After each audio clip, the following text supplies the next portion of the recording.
Good afternoon, ladies and gentlemen, and welcome to Amos Alonzo Stagfield at Doug Arthur Stadium and the Riverhawk Network presented by Flow Sports for Week 2 of Susquehanna's football season, as the 12th-ranked Susquehanna University Riverhawks will be taking on the visiting SUNY Brockport Golden Eagles. Matt Vargo alongside Alex Weldy for this afternoon's game. Alex, based on how these teams played last year, we're expecting a good one here today.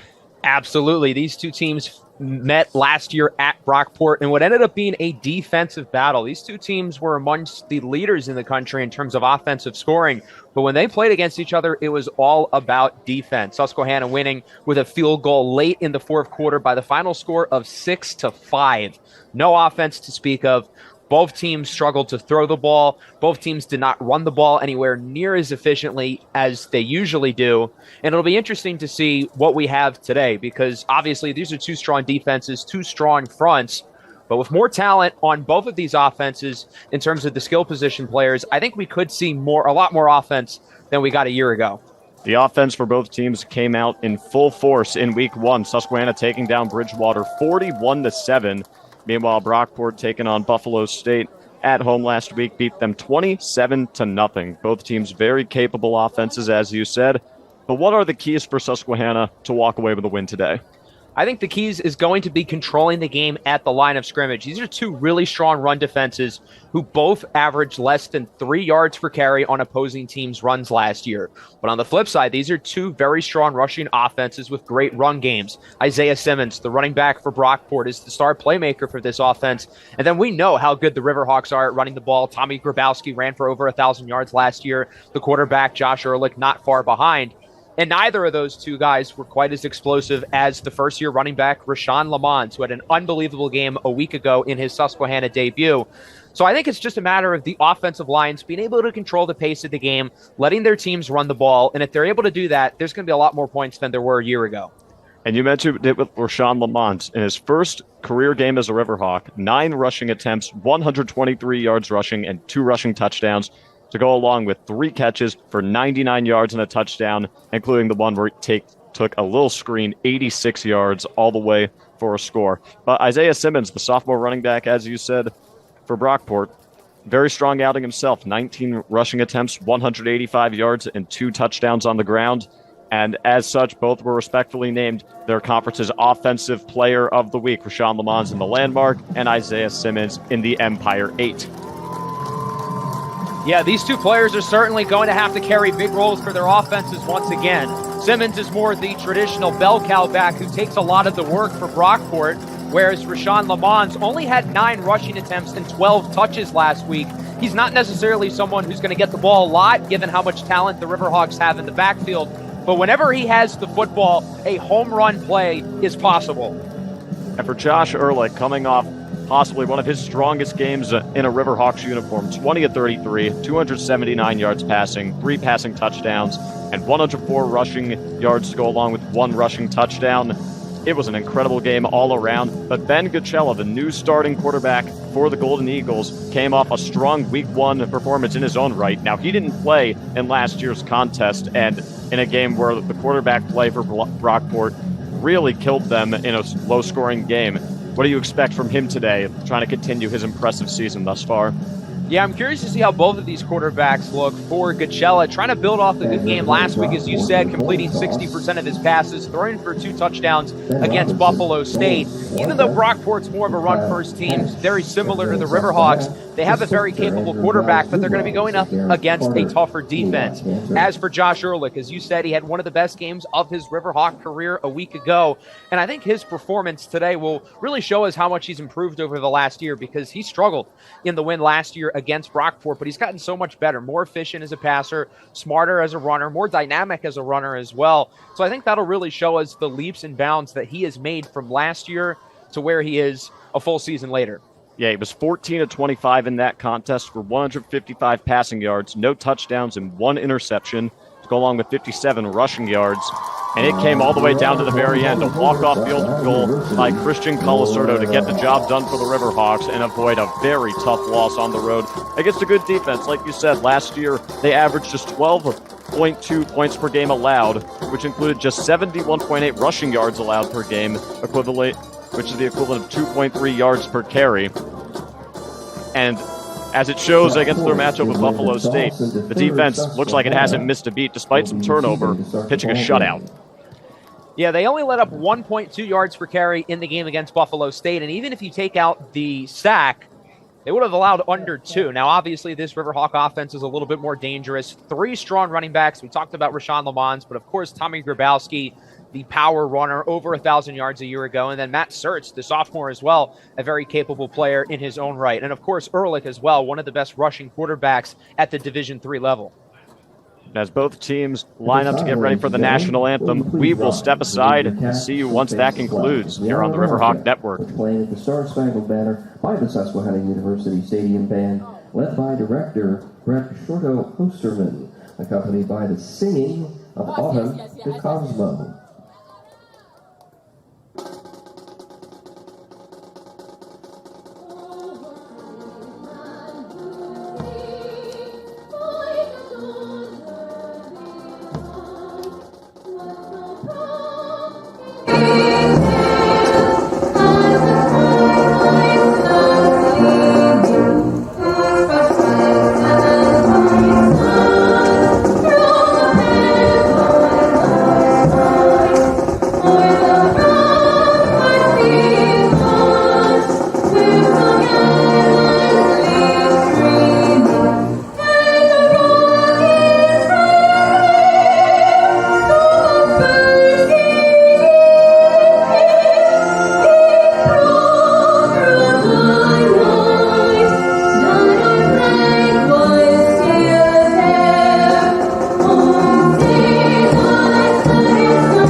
And we are back. Excellent job by the Susquehanna Choir and Marching Band, as always. As both sides get ready to take the field, I want to take a step back for a moment and appreciate just what a beautiful day it is to play some football here in Selinsgrove. Absolutely perfect weather for some Saturday college football. This is what you hope for in early September. Sunny, nearly 80 degrees. Should be a fun one here between two very, very strong teams. A different atmosphere from what we experienced Friday night. Susquehanna under the lights, and they answered the call under pressure.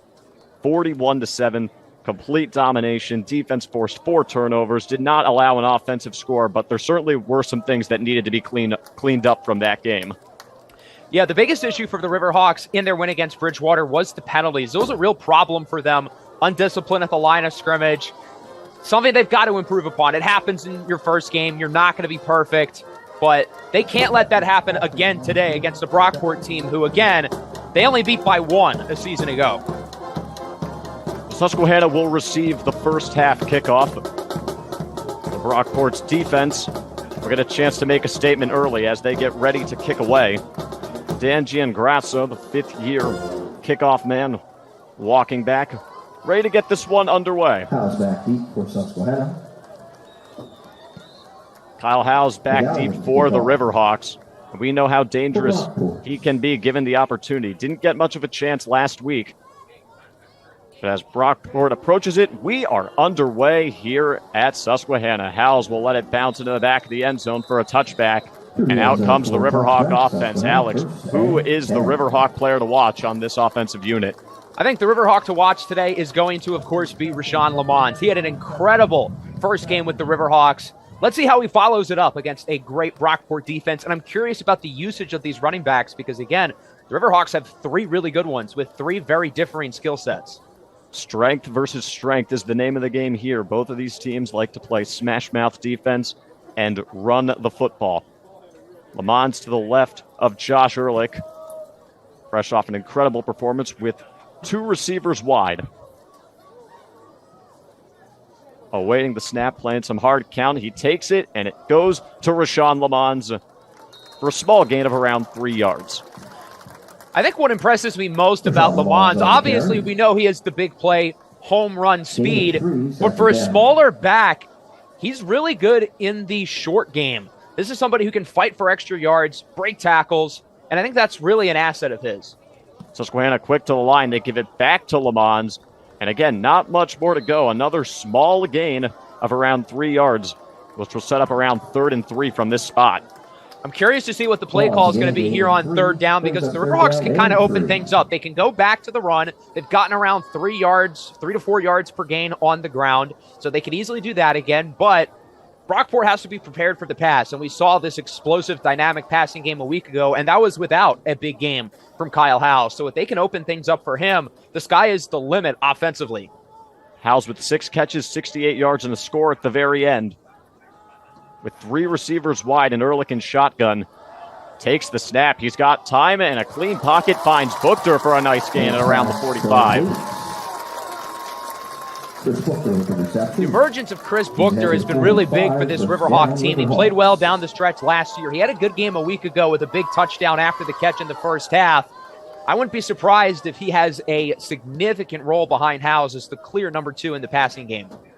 Took a quick slant for a score last week as Susquehanna looks to throw again. Ehrlich with the dump off to Rashawn Lamont. He's got a lot of room up the Riverhawks sidelines.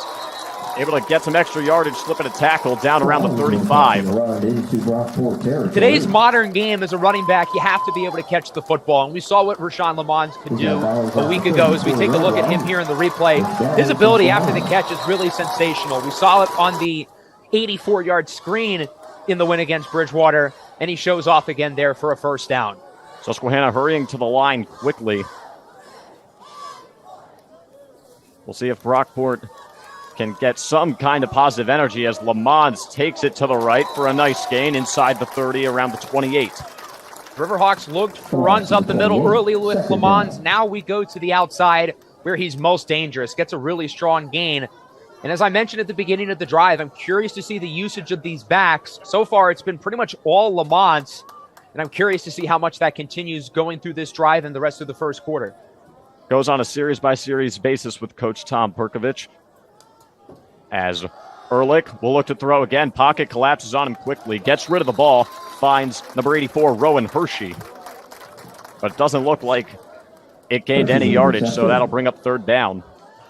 That was a good play there by the Brockport defense. They were able to collapse both of the edges to where Ehrlich can't move around in the pocket. When he likes to scramble, he usually dances around in the pocket before finding a rushing lane, but that time he couldn't, so he had to dump it off short for a minimal gain.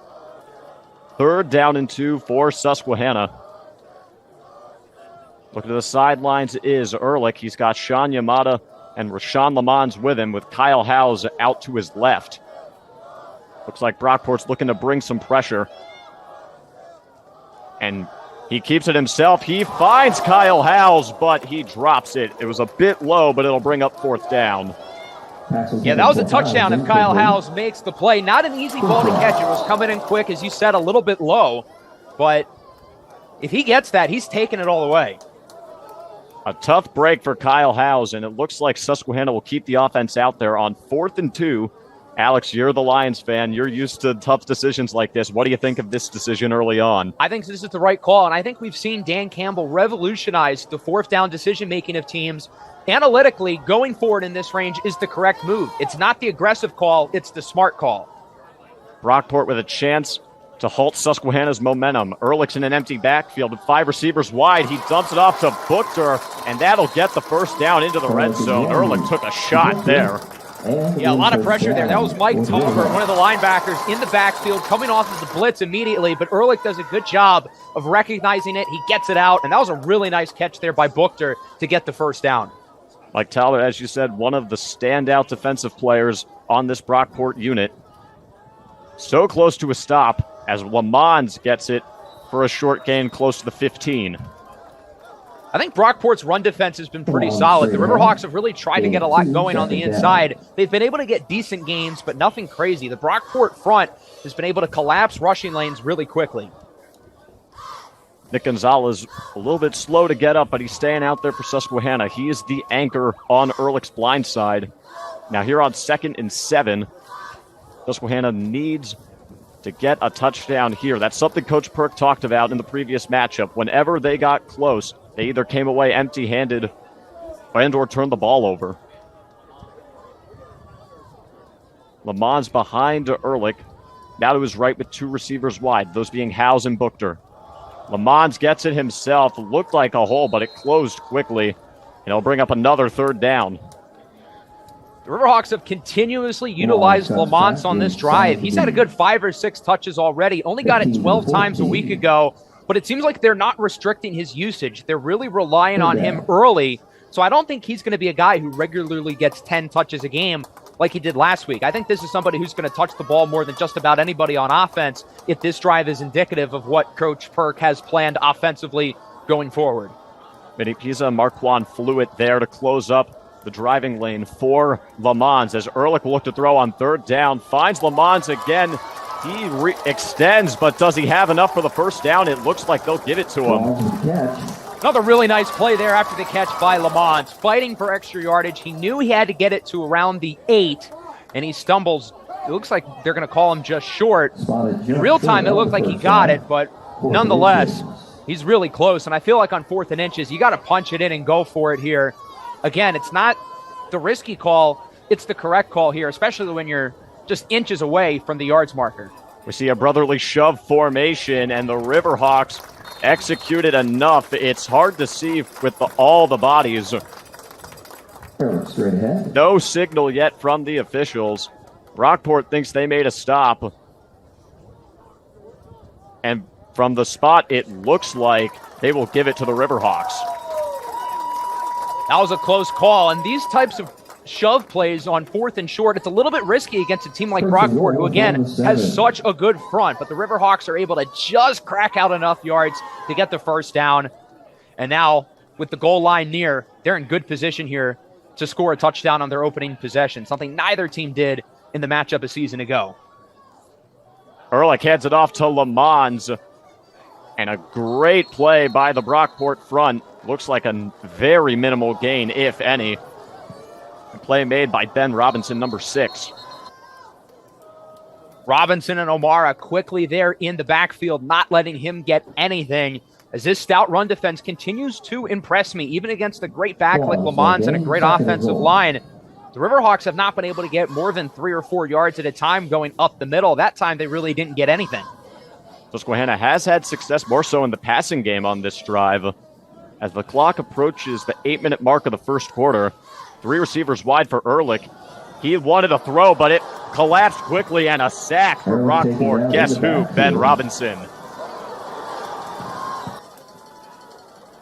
Robinson is the star of this defense. Led them in tackles for loss a season ago. And although much of their front from a year ago is gone, Robinson returns as the star of this unit, and he has blown up back-to-back plays, forcing nothing for Lamons on first down, and then the sack there on second down, coming in off the edge quickly to where Ehrlich has no room to really do anything. He had 16 tackles in the matchup last season. Gives Susquehanna a 3rd and goal from around the 14-yard line. Let's see if they can make up some ground. Ehrlich, again, pocket collapses quickly, dumps it off to Lamons, and he dropped it. He's upset, and that'll bring out the field goal unit. Even though the Riverhawks were held out of the end zone, I think this was a pretty good drive for them. But again, good pressure there by Brockport. Another edge rusher coming in unblocked off of the left side to where Ehrlich, again, has to throw the ball quickly. There were a few plays on this possession where Ehrlich really did not have much time to do anything. Normally on his big runs, he usually has 4 or 5 seconds in the pocket to figure out what he wants to do. But on that possession, he couldn't. Christian Colasurdo from 31 yards out. Snap good. Kick up. Kick is on the way. And the kick is good. So Susquehanna takes a lengthy drive and gets a field goal out of it. But if you're Brockport, given how the drive looked like it was materializing, you'll take allowing just 3. Absolutely. Great defense in the red zone there from Brockport. I still feel like if you're a Susquehanna fan, you can't feel too upset about how that first drive went. Even though you only ended up with a field goal, I feel like they really set the tone. 2 fourth down conversions. They used almost 8 minutes of clock. A really well-sustained drive. And even though they only got 3 points out of it, that's exactly what you wanted to see out of the offense outside of the execution in the red zone, where, of course, they ultimately failed. Now Susquehanna will be kicking it away to a Brockport offense. Again, put up 27 points against Buffalo State and a total of 435 yards. But for Susquehanna's defense, this is going to be a big test. Compared to Bridgewater, this Brockport offense is legit. And again, Brockport was able to move the ball pretty effectively for stretches. They just couldn't cash it in, whether it be missed opportunities or turnovers. This Riverhawk defense, though, is coming off a great game last week. Even though Bridgewater scored 7, if we remember, that play was off of a kick return. So technically, the defense did not allow any points. They forced turnovers at a very timely rate. The run defense was good. The pass defense was good. But again, this Brockport offense is really strong. Even though they didn't look the part in terms of scoring last year, this is an explosive unit who knows how to run the ball at a high level. Susquehanna kicks this one away. And it looks like Brockport, no, they're going to take it out. What a decision this is. And tackle it around the 15-yard line. Set up the offense. It was an interesting move. That was Josh Lamage, number 7.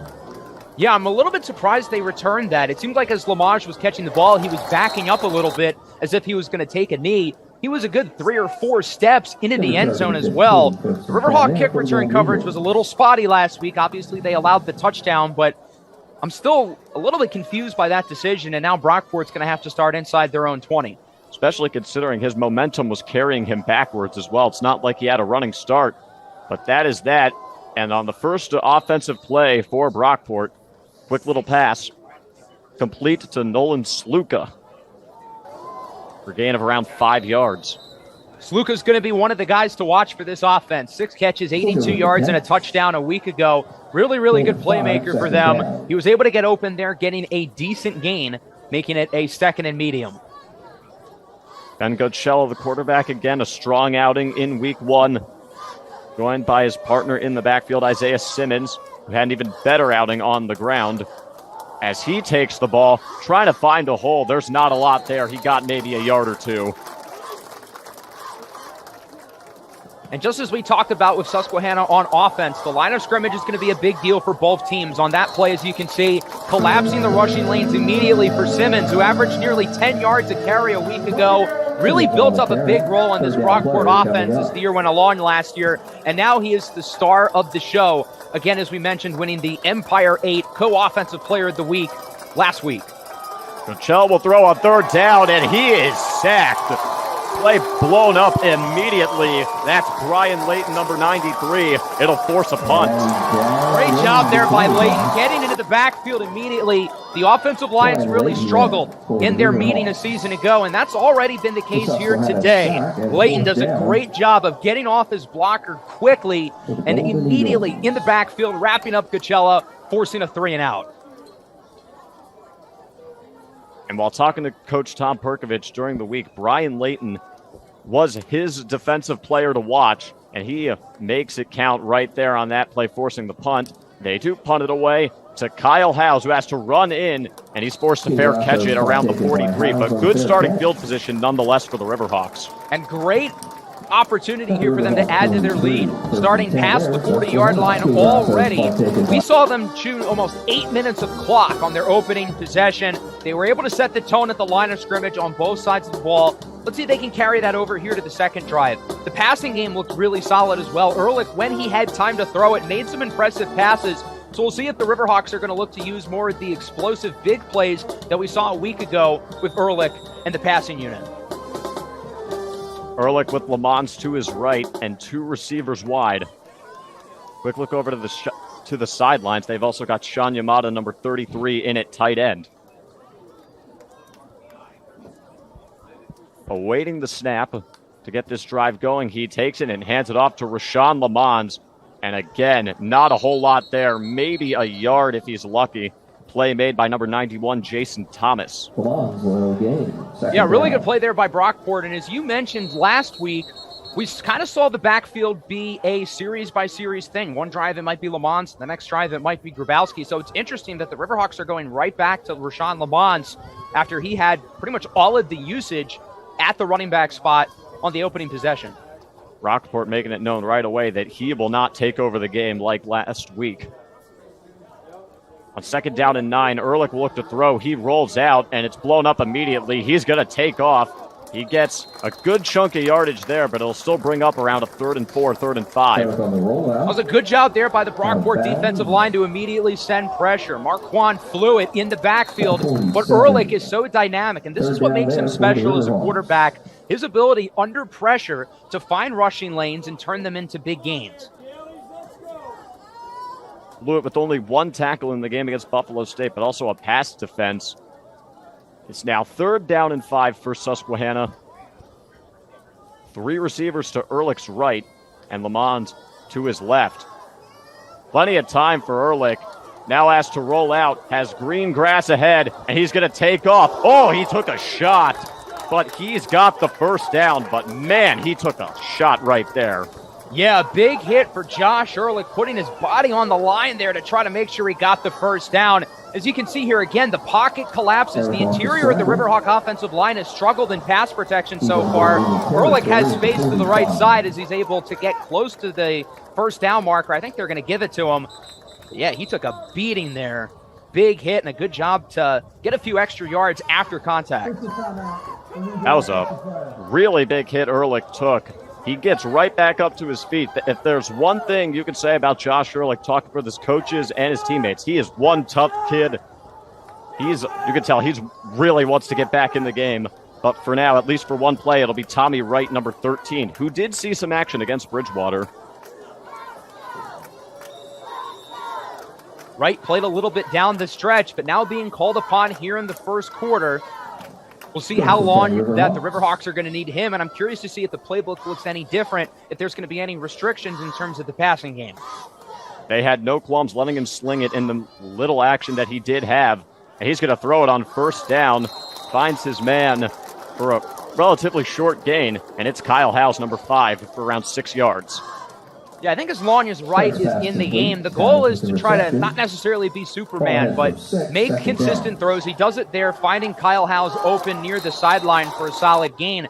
And if that's what Tommy Wright is able to do as long as he's in the game, then he's going to be an asset for this offense, and we'll see what they do here on 2nd and medium.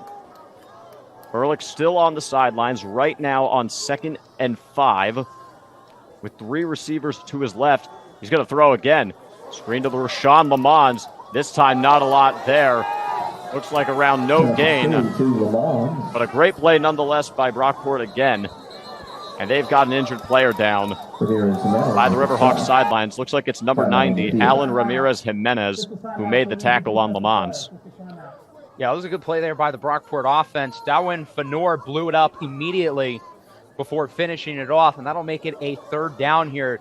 The Riverhawks have thrown it twice with Wright so far, and on 3rd down, if he remains in the game, I'm curious to see if they go to the ground in 4-down territory or if they're going to look to throw it once again. While he's attended to by the Brockport medical staff, we'll step aside for a bit. We'll be back in 30 seconds. Let's go, Russ! Get under control! Come on, Russ!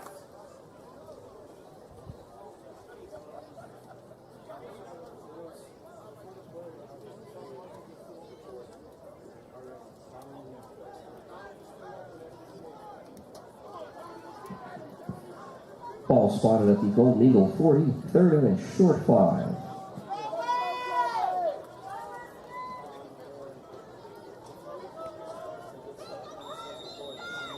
Ramirez Jimenez walks off the field on his own power, but now it's 3rd and 5. As the Mons looked like he had green grass, but ultimately nowhere to go. They got a new running back in as Wright will throw again. He escapes initially. He fires deep. He's got House. He's got it for a touchdown. Riverhawks. What a play by the backup, Tommy Wright. Holy moly. First of all, a good play there by Kyle House, getting open off of the deep route for a house ball. But Tommy Wright, look at him step up in the pocket, go through his progressions while under pressure, breaking his sack. I said he didn't need to make the big throws, and clearly I was wrong. That was an awesome play. Brockport didn't have any safety deep ahead of Howes, and Wright sees that. Even though he's under pressure, he feels confident making the big throw, and the Riverhawks add to their lead. There's around 3 Golden Eagles in the backfield on that play. Wright able to slip away as Colasurdo picks away the extra point, and he is good. 10-0 Riverhawks, 1:59 to go in the first. But again, like you said, incredible poise by Tommy Wright, rolling out, evading the pressure, and delivering a great pass to Kyle Howes, who had to step on his defender. That was a tough assignment for the secondary of Brockport. Absolutely, and Wright deserves so much credit there. Coming in basically unannounced with the injury to Josh Ehrlich, makes a few nice passes, and on third down, he's not afraid to look downfield. He clearly has the trust and conviction of the coaching staff to where he feels like he can do that, and just an incredible play, breaking off of sacks. Obviously, Ehrlich's best trait is his ability to improvise under pressure, and we see it there with Wright as well. Does a phenomenal job there, getting by 3 defenders in the backfield and delivering a pinpoint throw for the score. That's a tough break for Brockport, especially because that was a third down play. So you're close to potentially getting off the field. Now you're down 10-0. And back deep on this kickoff will be Josh Lamage and Tyseem Springer, the first-year running back, deep to return it.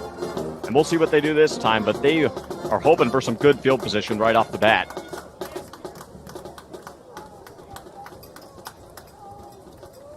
Kickoff is underway. This one much shorter, and it's fielded by Lamage at around the 7-yard line. Runs right into a mass of bodies, doesn't get a whole lot around the 22-yard line, and the Brockport offense will go to work. So far, so good for the kick return coverage, and this is a big drive here for Brockport.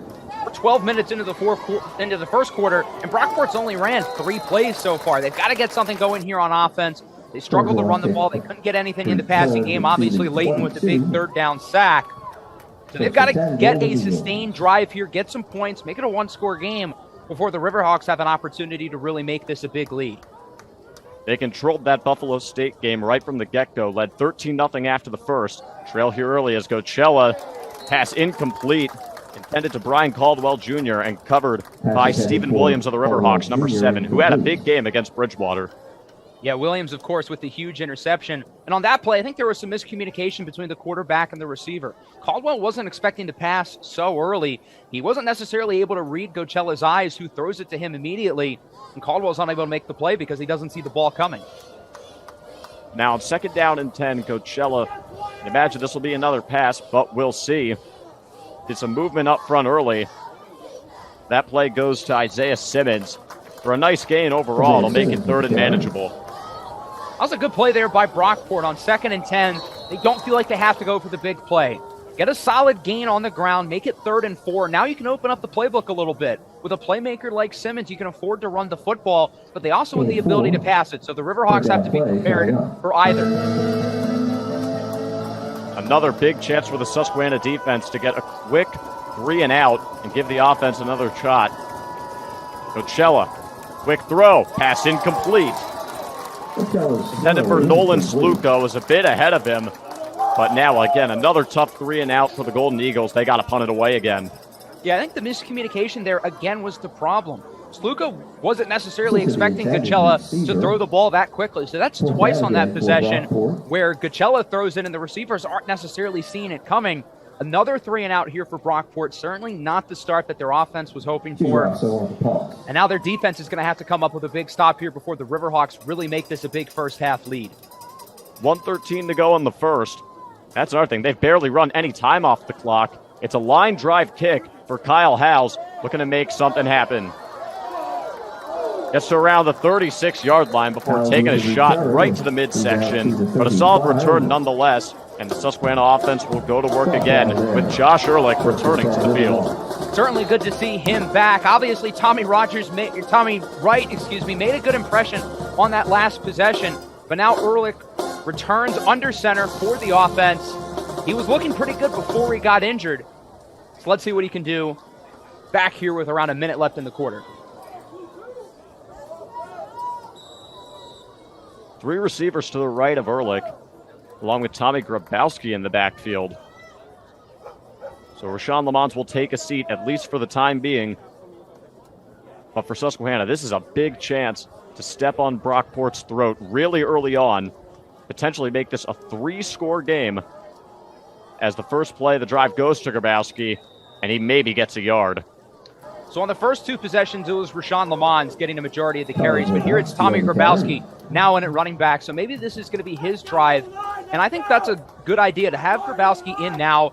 Try to continue to get short but solid gains here through the ground. Grabowski's more of your physical, tough runner who isn't necessarily as much of a home run threat as Lamons is, but you know what you've got with Grabowski, somebody who's going to consistently churn out solid gains. 2nd down and 9. Quick pass over to Kyle Howes, and it's picked up greatly by the secondary of Brockport. That's Kyle Hadich, number 22. Yeah, Hadich does a great job there of recognizing the screen immediately. There was 2 Brockport defenders and 1 blocker in front of Kyle Howes. So basically, unless Howes is able to break off a big move, that play was destined for failure as soon as he caught the football. And Hadich does a great job there of bringing him down. Susquehanna trying to hard count Brockport. It's not going to work there as time runs out in the first quarter. But what a great start to the game nonetheless for the Riverhawks. They lead it 10-0, and they have the ball, albeit it's a 3rd and long. And we'll see what they draw up here after the break. We'll be back in 60 seconds.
Third down and 12 for the Riverhawks at their own 33-yard line. This is the toughest spot they've been in outside of the 3rd and goal from their own 14.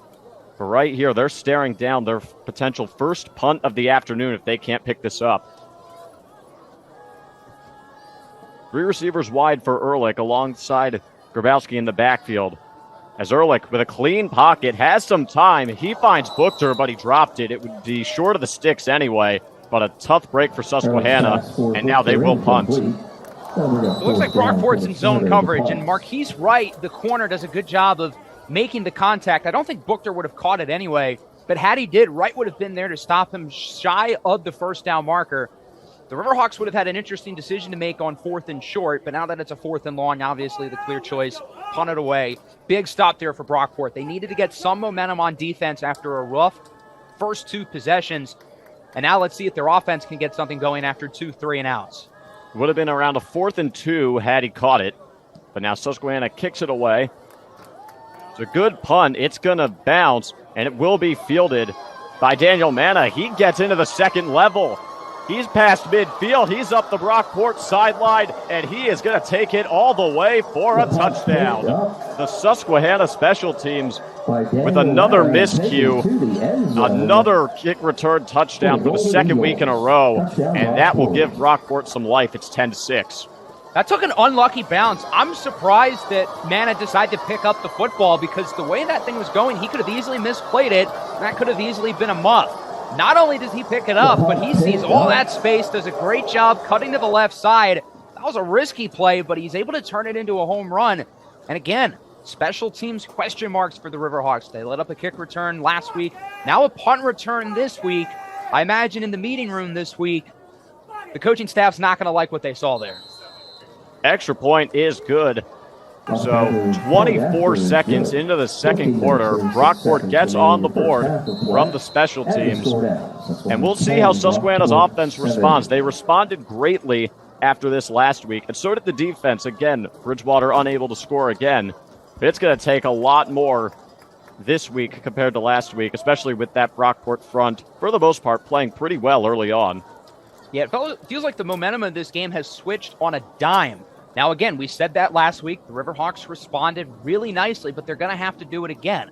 This is a position they've been in before, but as you said, it's going to be a lot harder against a Brockport front who has been stout through the first quarter, stopping the run game, particularly the inside run game. Yeah, that Brockport front seven. Marquand Fluid, Jason Thomas, Andre Marionetti, and Mike Talbert, Ben Robinson. We've called a lot of their names, and for good reason. They have wreaked havoc, especially for the Susquehanna run game, which has kind of been their identity for the past couple seasons.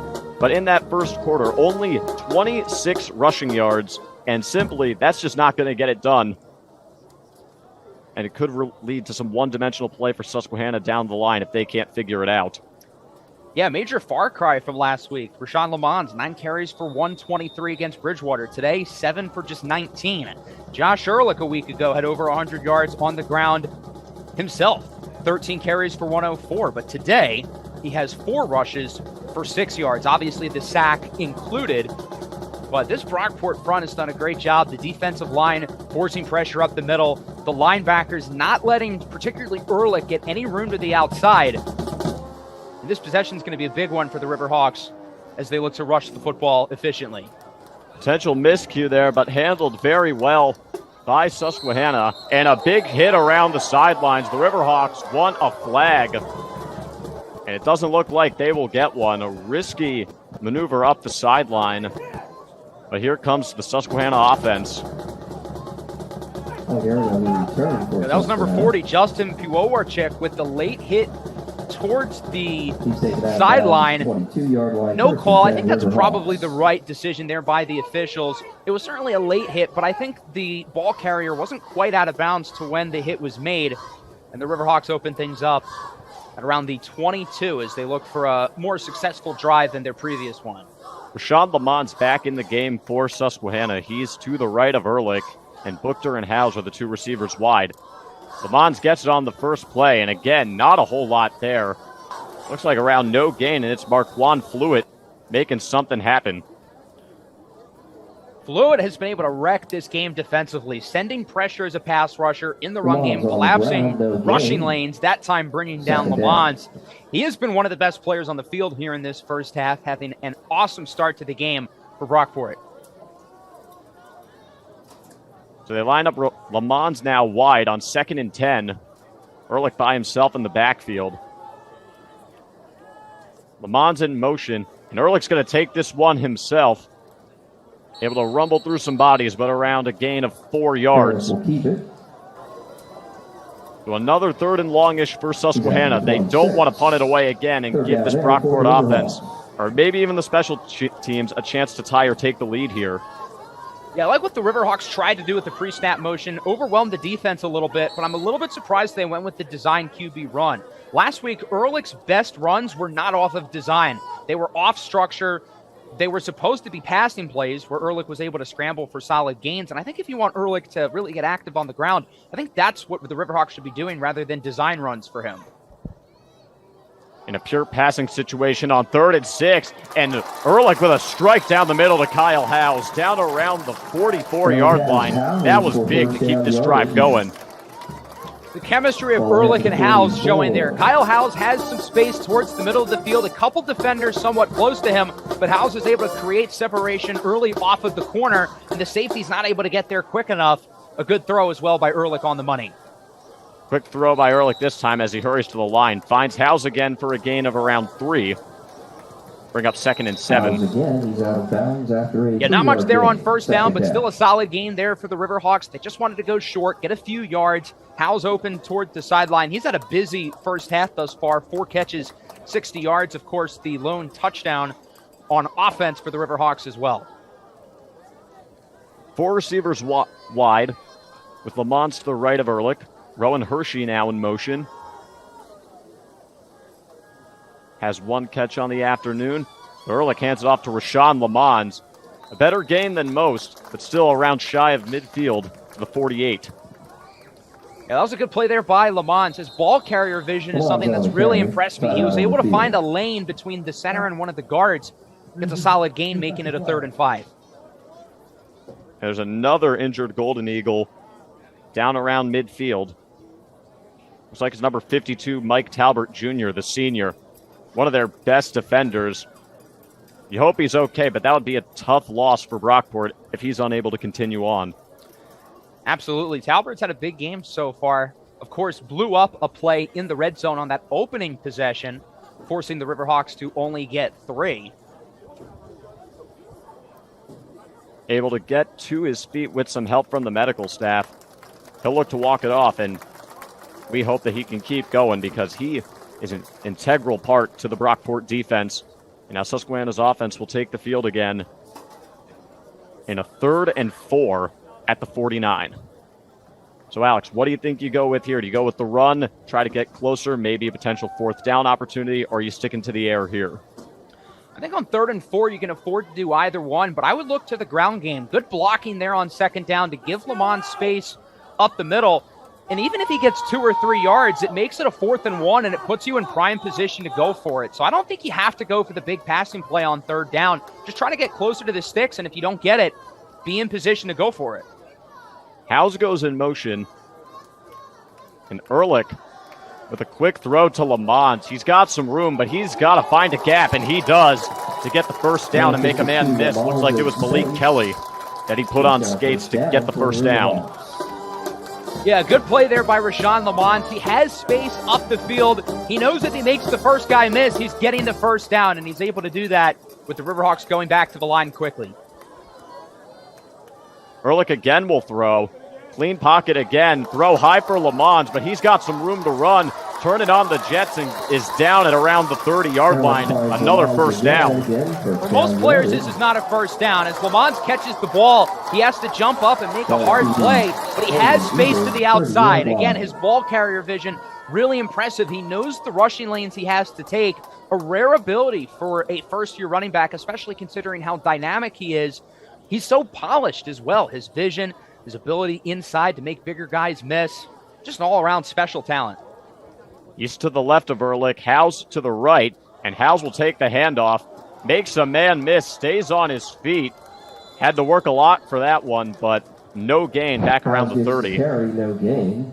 Good play there by Brockport. They notice Kyle Howes is in the backfield, so you got to watch out for him getting the ball because obviously he is dangerous as a ball carrier as well. He's able to make the first guy miss, but Brockport has multiple players in the backfield quickly, so a good job there by the Golden Eagles to recognize the run to the outside.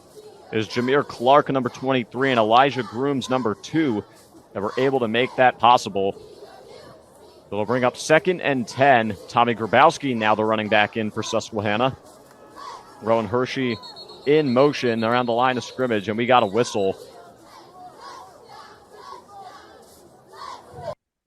An official timeout being ruled here, so that'll stop, give both sides a chance to catch their breath. But what do you do here if you're Susquehanna on 2nd and 10? You're just a bit out of Colasurdo's range. How do you make it more manageable for him? I think you just got to continue to get solid gains. You don't need to take the big shot, but just get closer and closer. If you get a 5-yard run here, you make it a 3rd and 5 to where the playbook can be open and flexible. You don't have to throw it. You don't have to run it. You can pick what you want to do and leave yourself with an opportunity to make it a 4th and manageable to where you can kick the field goal if you feel good with Colasurdo's range, or you can go for it. So I would look to run the ball here. Once again, Hershey in motion. And Grabowski still in the game. Ehrlich has to get rid of it quickly. He does. And a one-handed catch by Tommy Grabowski, but again, no gain. But it's certainly better than a sack, as Brockport's front was able to make something happen and make Ehrlich get rid of the ball. That was a really nicely designed, executed play for the defense. DeWin Fenor comes in off of the blitz. Ehrlich has no time to throw it. Good play there by Grabowski. But the blitz leading to the quick pass is ultimately why they get nothing there. There is a flag on the field. We'll see what the call is. Legal formation on the offense. That penalty is declined. 3rd down. So illegal formation against the Riverhawks, wisely declined by Brockport. It'll bring up 3rd and 10 Or probably 3rd and 11, actually, from the 31-yard line. And now you'd have to imagine this is a pure passing situation. Yeah, I think if they had ran it on that last play and gotten 4 or 5 yards, the playbook could have been open. But now on 3rd and 11, they have to look to throw it. And, of course, this is an offense who has a strong vertical passing element. But now Brockport kind of knows what they're going to do. They're not in field goal range, so they can't necessarily run the ball and try to center the kick. You got to go for the pass here. Brockport knows it, and I think they're going to have multiple guys, probably multiple safeties back deep. Curious to see how they line their corners, whether they want to go in man coverage or if they want to go with a full cover 4. We'll see how Susquehanna decides to attack this. 2 yards on the As you'd have to imagine, 3rd and 11. that anything in the middle of a gain around 6-7 yards, you could potentially think about going for it here. Or obviously run something beyond the first down marker to make something happen. Once again, 3rd and 11, 4 receivers wide for Ehrlich. And Grabowski to his right. Susquehanna max protects, and there's a lot of room for Ehrlich. He cuts back in, and he's just shy of the first down marker, but he gains 9 yards, and it's decision time for Tom Perkovich. This is when Josh Ehrlich is at his best on the ground, not when it's a designed QB run, but when he's able to step up in the pocket and has space. On 4th and 2, again, you have the choice to go for it or kick the field goal. And it looks like with the offense coming off the field, they're going to trust their kicker, Colasordo. For Colasordo, it would be from 38 yards away. And now they did fool us on special teams last week with the fake punt. This is on the longer end of Colasordo's range, but he hit his first this afternoon. We'll see if he can make it a 6-point game. Snap down, kick up, kick is on the way, and the kick is good. Colasordo nails it. He's 2 for 2 on the day, and it's 13-7. Good kick there for Colasordo. The Riverhawks double the lead here with 8.5 to go in the first half. And I think this possession that we're having upcoming is going to be one of the most pivotal of the game because it's still a 1-score deficit. Brockport's defense was able to hold. We haven't really seen their offense make big plays, though. The touchdown, only a special teams play. So we need to see the Brockport offense really have an extended drive for you to feel confident that they can get anything going. The Riverhawk defense has been incredible thus far. But if Brockport can move the ball down the field, add some points, even if it's just a field goal, I think that'd be a big deal for them. So the Riverhawks certainly should know that this is the most important possession we've had today. And I think whichever side is able to score or stop the score will likely have the momentum for the rest of the first half and potentially be able to capitalize off of that. There's 8:33 left here in this first half, so depending on how Brockport chooses to go about it, they could take as much time as they need, maybe go on a long scoring drive to really put Susquehanna in a bit of a predicament, because you have to remember, Brockport will start with the second half kickoff, and it's something that we'll see if they play into their advantage here on this upcoming drive, depending on what they decide to do. But once again, Lamage back deep for the Golden Eagles, alongside Kasim Springer again. Obviously, it was Daniel Manna with the house call on special teams, but we'll see if either of these two can make something happen, because, again, the Susquehanna special teams has been shaky. It's been good and bad here today with Colasordo's field goals and the long kick return touchdown.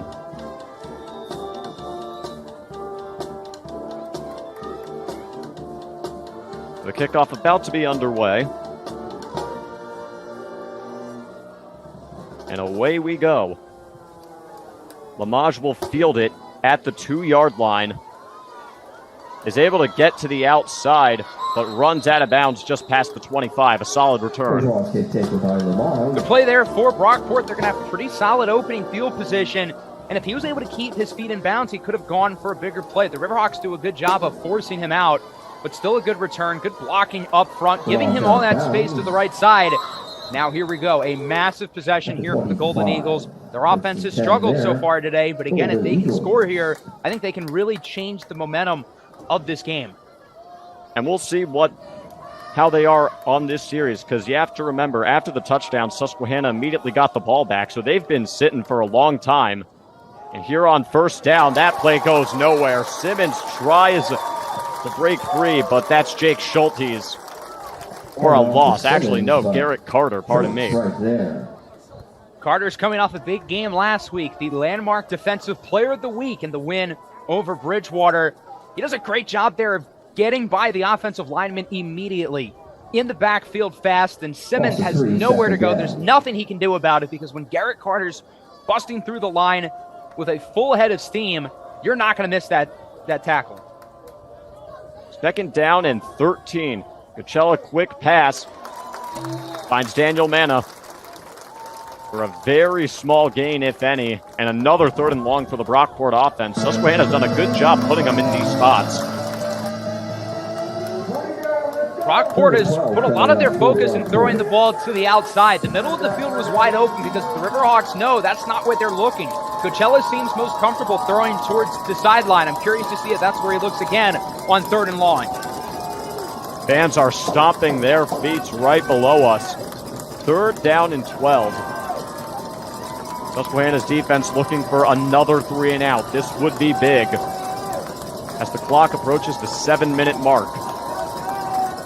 Coachella with a clean pocket down the middle, and it's broken up, incomplete. Intended for Daniel Manna again, and the Brockport offense with nothing, and they'll punt. I like what Brockport tried to do there. Again, I feel like they've really tried to get a lot going towards the sideline. So that time they went up the middle. They challenged the Riverhawks secondary, and it wasn't a bad throw by Coachella, but the Riverhawks were there to jar the ball away from Manna. Another 3 and out, another punt. Huge stop for the Susquehanna defense, and now they are in prime position to make this a 2-score lead, given what we've seen from the offense today. It looked like Manna stopped on his route almost, and Andrew Wells blazing in, trying to break up the play, and does so as the kick gets away, and it's fielded at around the 35. That is Rashawn Lamont taking it, cuts back inside, cuts it again, one man to beat, and he can't quite beat him. He's down at the 20-yard line, but a great return for Lamont. Lamont didn't necessarily have a big play to the outside. He ran into traffic, but his ability to make everybody miss allows him to do that. When you're the one defender in front of them, it's really hard to bring him down, and Lamont knows that. He's able to swerve to each way, has plenty of space. We've been waiting for the big play from Rashawn Lamont today. We haven't necessarily seen it because Brockport's run defense has been so good, but he gets the ball here on special teams and has the Riverhawks starting with great field position. Dead ball, personal foul, late hit, 45 on the kicking team. Penalty being forced half the distance to the goal. And a penalty for the late hit after the Lamond's return. He gets drilled right in the back, but able to get back up. This gives Susquehanna incredible field position at the 9-yard line. Can make it a 20-7 game with a touchdown.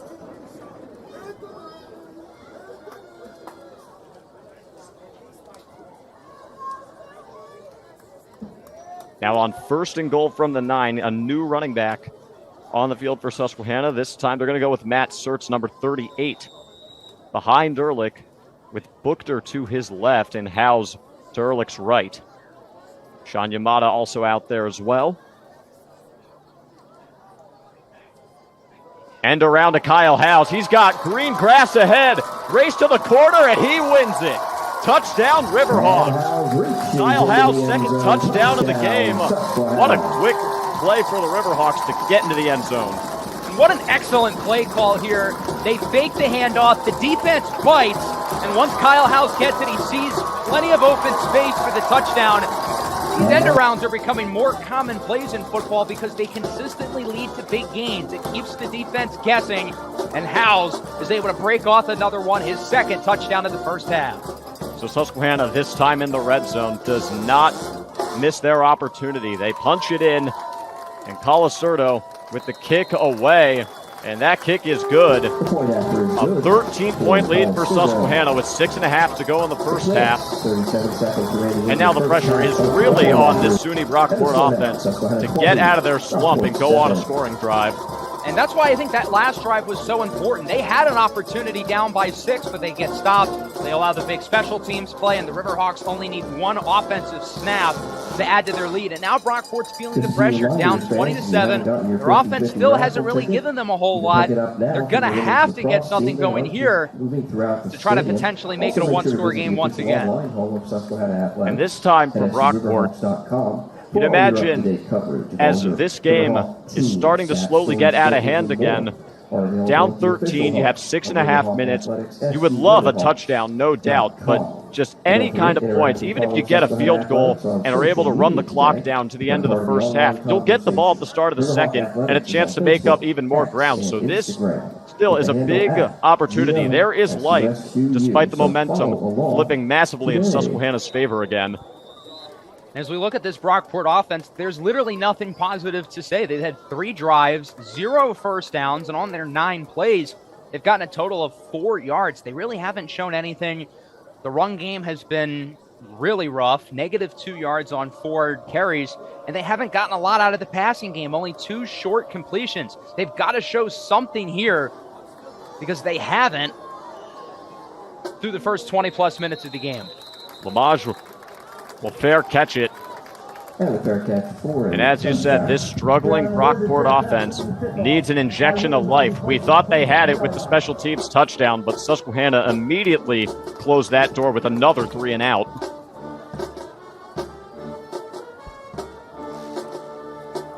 Brockport slow to take the field. Imagine coaching staff having to gather these guys together and be like, hey, look, we're down 13, but with a score, we're right back in it.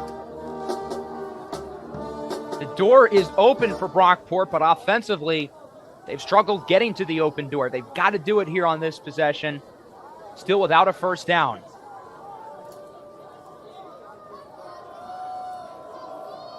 Susquehanna rushing for Coachella with some space, dumps it off, and a first down finally, but the ball is out, and it goes out of bounds, though. Isaiah Simmons took a tough hit up the sidelines, takes a fortunate bounce out of bounds, but that could have become bad to way worse. Brockport avoids catastrophe, and there you go. They finally get their first down of the game. Took nearly 25 minutes. So now that they're able to do that, I feel like the offense is going to be able to play a little bit more freely, which is exactly what they need to do here against this stout defense. And Coachella this time able to maneuver around the pressure on that last play, find a little bit of time for the open man. Here on 1st and 10, he'll throw again. And once again, he finds Simmons, but this time, not much there. Tackled by number 20, Josh Parson. Parson's able to read the quarterback's eyes there. He knows that Coachella's first read is the running back, and as soon as he throws the ball, Parson is able to get on pursuit and not let Simmons get anything, maybe a yard. Gain of a yard on the play, 2nd down. They will give him a yard, so 2nd down and 9. 3 receivers wide for Coachella. Those being Caldwell, Nana, and Sluka. Sluka goes in motion, and the pocket collapses quickly. Design screen, and a nice gain overall for the tight end, number 88, Miles Goddard. And a penalty flag thrown late. Pass complete to Goddard. Flag on the play. It would have set up around a 3rd and 2 for Brockport. We'll see who the penalty is on. Drew Robinson pointing in Brockport's direction, but we'll see what the officials decide on.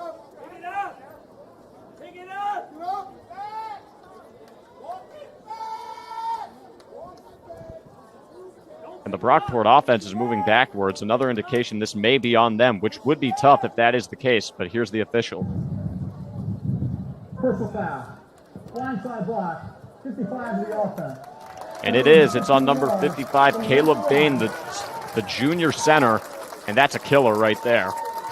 Absolutely, and that was a really nice play there by Goddard. He turned a gain of 2 into around a gain of 7, and now it's going to be called back. As we look at the penalties, meanwhile, for the Riverhawks, they've done such a better job of avoiding them. Last week, they were penalized 11 times. Today, nothing so far. The lone time they've been flagged was that illegal formation, which Brockport declined. Now here on 3rd and 17, Coachella with plenty of time. He's going to go for the deep ball, and that ball is nearly intercepted. Two Riverhawks fighting for it. Berkeley Wagner and Stephen Williams, but neither one can come away with it. Yeah, I'm a little bit surprised Coachella made that pass. He did a good job dancing around in the pocket, but he couldn't find anybody open. I feel like he got to throw it away there rather than just try to lob it up and hope he get lucky, because he was almost unlucky.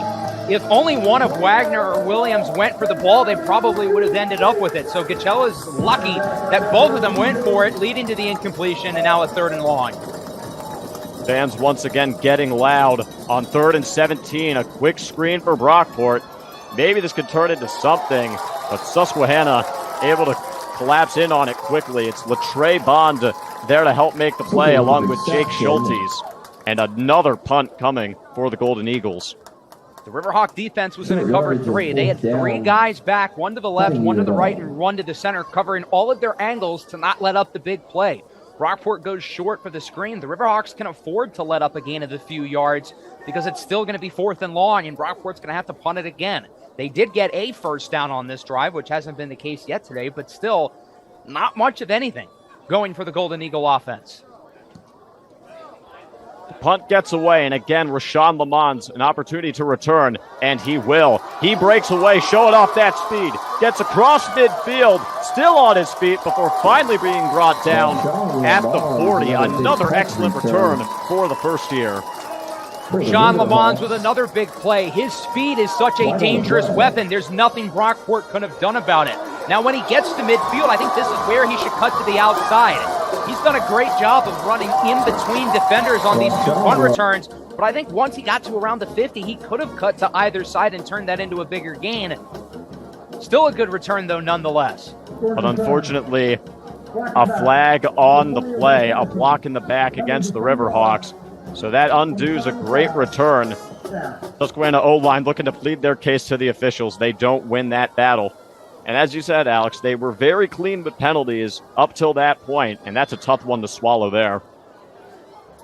So instead of starting past the 50, they're going to start at around their own 10. This puts them close to safety territory. I don't think you're too far back to where you have to be ultra conservative with the playbook, but if you lose yardage on first down, they might have to really play it safe and just make sure you avoid the safety, even if that means not getting much on this drive.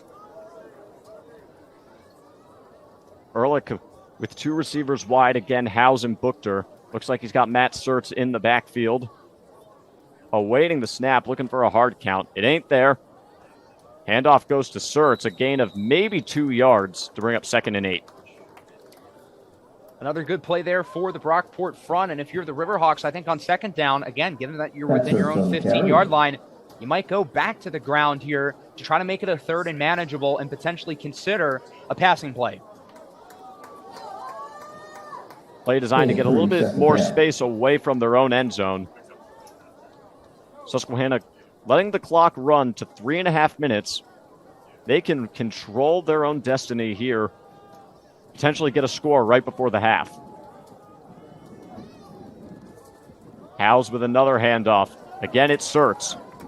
This one a little bit better, but still short of the first down marker. It'll bring up 3rd down. Not many teams can say they have a number 3 running back like Matt Surtz. In the games that he played last year, for the most part, he was really consistent and really efficient. Had a good showing last week against Bridgewater, 5 carries for 35 yards on the ground. A quick 3rd down play, just trying to pick up the first, and it will do the job for Susquehanna. On the previous play, Mike Talbert Jr. involved in the tackle, so he's back out there. That's a huge boost to Brockport's defense, who really needs a stop. And now that the Riverhawk offense has it past the 20, you can open up the playbook a little bit. I like how they're managing the clock. Try to take time off, try to wear this defense down, and don't let them have much time potentially with the ball on offense. But now that you have it past the 20, I think we're going to see the Riverhawks look to be a lot more aggressive in terms of the passing game. From the 21. Ehrlich in shotgun. A clean pocket, now collapsing and forced to roll out. Nobody home. He's got to run out of bounds. He maybe gets a yard. great containment by the Brockport Ehrlich defense. scrambles out of bounds. I think the biggest reason why Ehrlich hasn't been able to get the big gains on the ground that he did last week is that Brockport has been more prepared. They had multiple linebackers as spies there, keeping an eye on him and following him to where Ehrlich isn't going to have space to the right side. And I think if this play happens last week, it goes for at least 8 or 9 yards, but here they only got 1.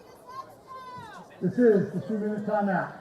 A 2-minute warning is here. Susquehanna has the ball for 22, leading 20-7, and they still got all 3 of their timeouts, so the clock not as much of a factor as you would think, because they can stop it at any time. Yeah, I think rather than the clock being a burden here for the Riverhawks, it's actually a positive thing. They can manage the clock as they wish. They don't have to panic because they have all 3 timeouts, and they can position themselves to try to get decent chunk plays, but not let Brockport get the ball back with much time left in the first half. So I think if they manage this clock really well, they could potentially be up by 3 scores to where Brockport's not going to have time to do anything, and that would take us to the half. And now if you're Brockport, what do? You will get the second half kickoff, yes, but you're down 13. So if you're able to hold Susquehanna to a very small gain or none at all, you consider burning a timeout if the clock is running. I think you might as well. Brockport needs to get some points here fairly quickly, and if they get the ball back on offense, I think they need to open up the playbook in the passing game. They've been very conservative throwing the football, a lot of short passes, a lot of stuff towards the sidelines, but I think they need to open things up and be a little bit more aggressive because what they're doing is not working. We'll see what Susquehanna has up their sleeves here. 4 receivers wide, and Ehrlich takes the snap, but a flag called. And we've got a false start on our hands. They'll be backed up 5 yards.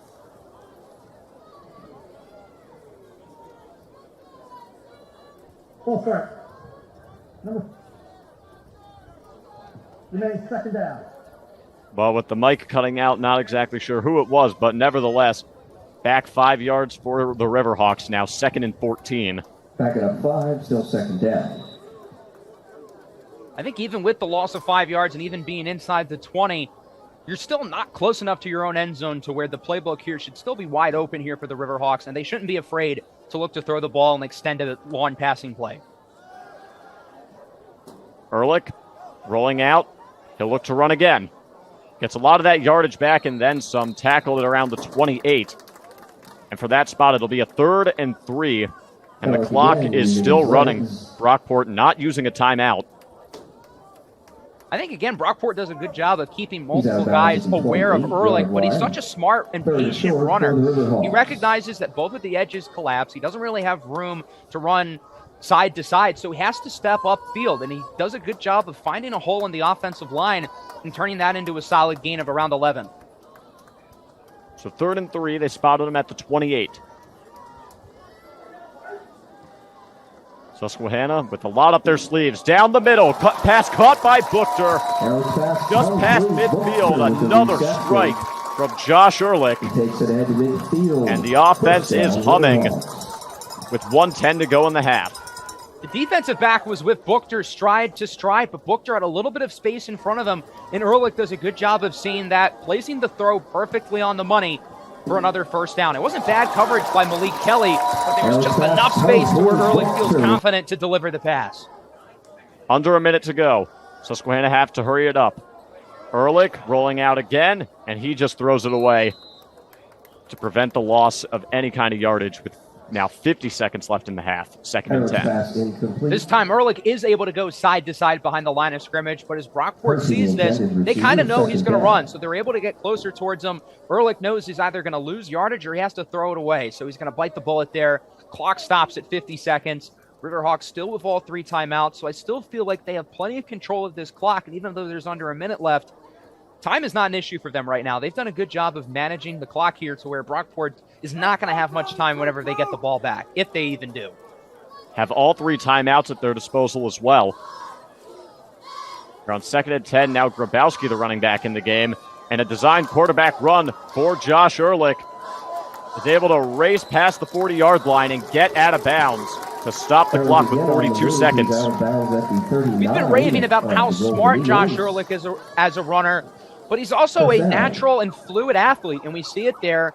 Again, he doesn't have room to go side to side, so he's able to cut upfield. He's faster than most of these linebackers, and he's able to get a nice conversion to the 40.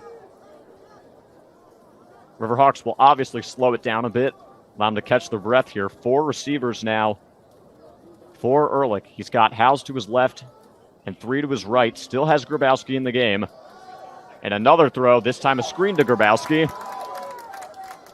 Nice chunk of yardage there, a gain of around 6 or 7 to bring up second down. Grabowski with the catch. That was good coverage there by Brockport. Even with 4 receivers in the game, Brockport does a good job of keeping all eyes accounted on them, but they don't see Grabowski in the underneath. Ehrlich is able to make the check down. Solid gain of around 6 or 7. I think they should have had a linebacker or a safety near Grabowski to where instead of 7, it could have been a gain of 2 had they had someone close to him as he caught the ball.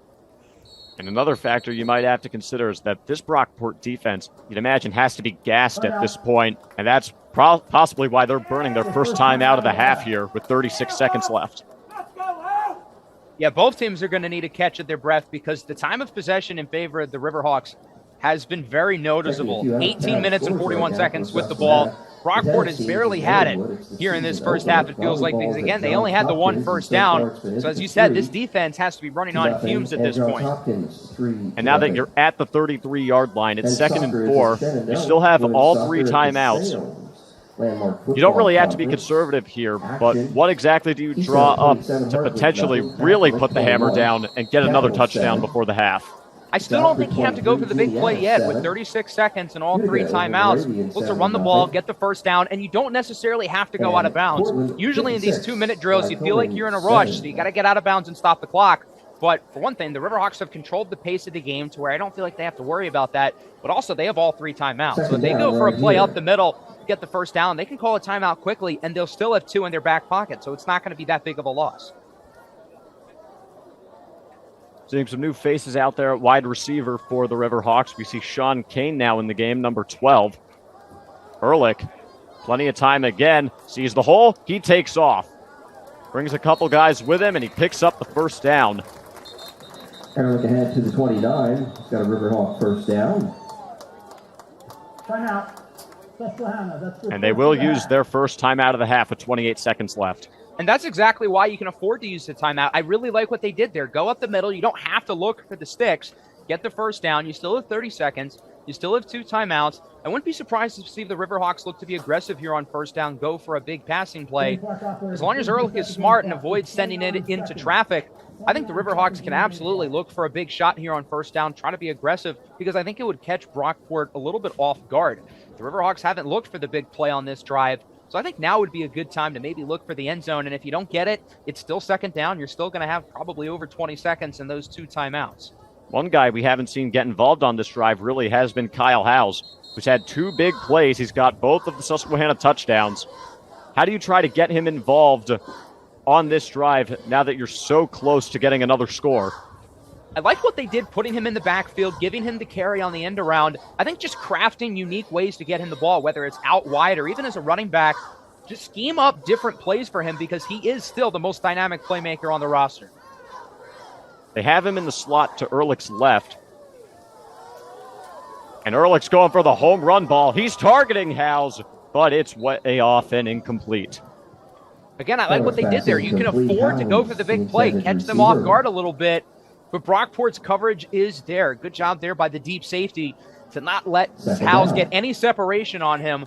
And now on second down, there's still 23 seconds. There's still 2 timeouts. So again, it wasn't necessarily a bad play to look for the big shot. Wouldn't be surprised to see them go back to the ground, though. Grabowski's been quiet so far today. If you can get him involved, I think that'd be a really big positive. They've gotten him involved in some screens. As Ehrlich, with the dump off to Grabowski, is able to get out of bounds at a gain of around 9 yards, and again stops the clock with 17 seconds left. Catch and run. Grabowski's had a nice game as a receiver. He only has 1 carry, but he's gotten a number of touches in the passing game. Does a good job there stopping the clock. And now with 17 seconds left, I think you have to be a lot more mindful of the clock. Don't necessarily panic because you still have the 2 timeouts, but just keep a back eye on it, because if this play ends up being more than 6 or 7 seconds, there's only going to be 10 seconds left, and you're going to have to get a lot of quicker plays off. See what they draw up here on 3rd and 2. From the 20, they hand it off to Grabowski, but he fumbles the football. He fumbles the ball, and it's recovered by SUNY Brockport. Handoff was to Grabowski. That is a tough pill to swallow for the Riverhawks. Old reliable Tommy Grabowski loses the handle on it. And the officials are discussing this one, but you'd have to imagine this will hold firm, and that'll be the first turnover of the day for the Riverhawks. Yeah, this is a rarity for Grabowski. One of the most steady and consistent players on the roster coughs it up there. And if this play stands, the Riverhawks are going to be held off the board on this possession going into the half. This would be huge second life for the Golden Eagles. After all of that, Susquehanna just dinking and dunking down their throat to somehow come away with no points on the drive. The officials are still discussing it, but Brockport seems pretty convinced that this ball is sticking with them.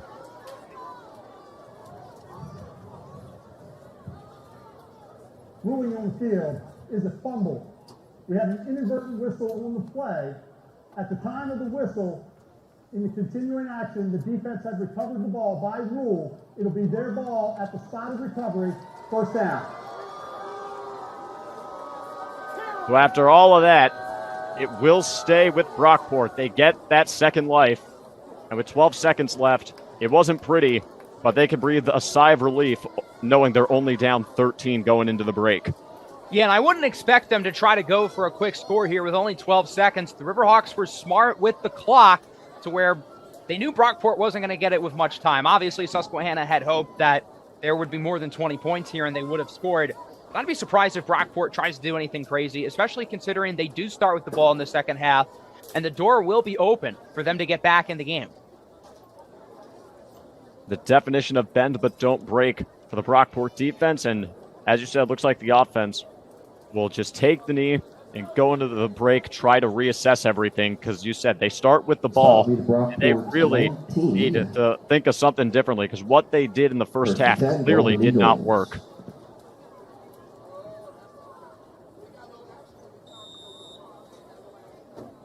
So Coachella in victory formation takes the knee, and that'll bring us to the break.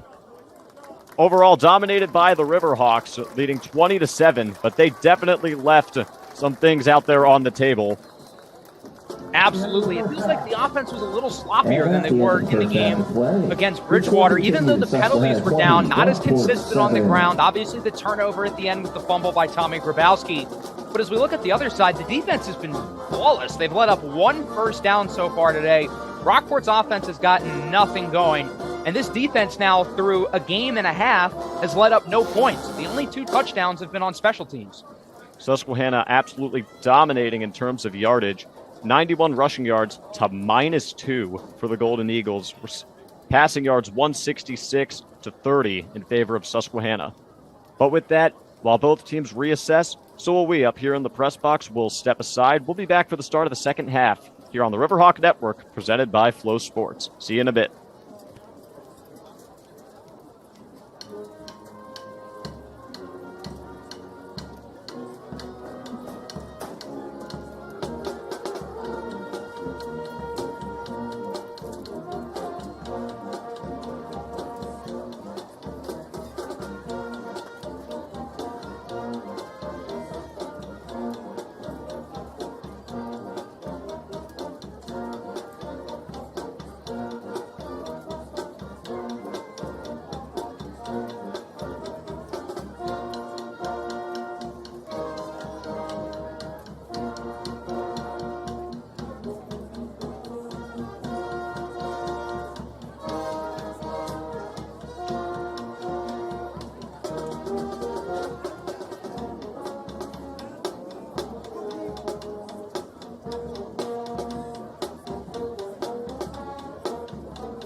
what a way to get your Riverhawk career started. 3 touchdowns. What was that moment like for you back in the It was unreal. I mean, of course, coming in as a freshman, you don't expect for your first touchdown to be even maybe greater than 2 yards.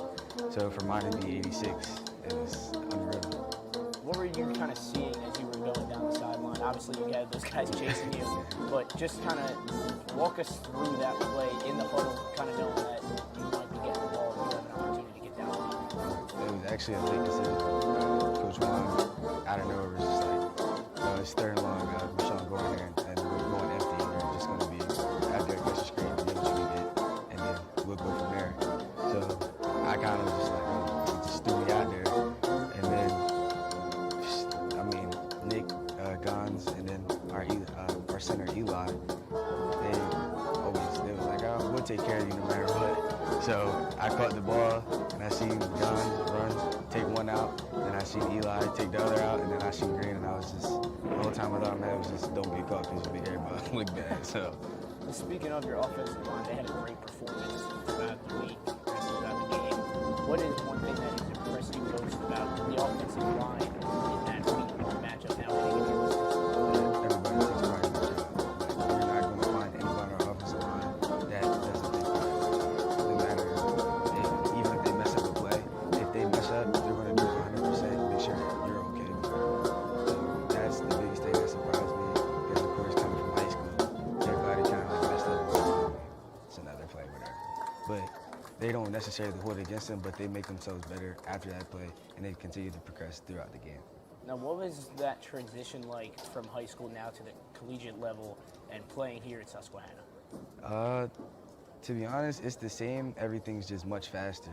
So now instead of being like, you just got to hit it and run, sometimes you have to wait for everything to develop, and you have to make things develop by yourself. So there's sometimes where Coach Perk, he'll get on me and say, stay on the midline, because staying on the midline keeps the linebackers honest, and it allows our linemen to reach the blocks that they need to get to for me. So things of that nature help. Like, it's the biggest transition for me.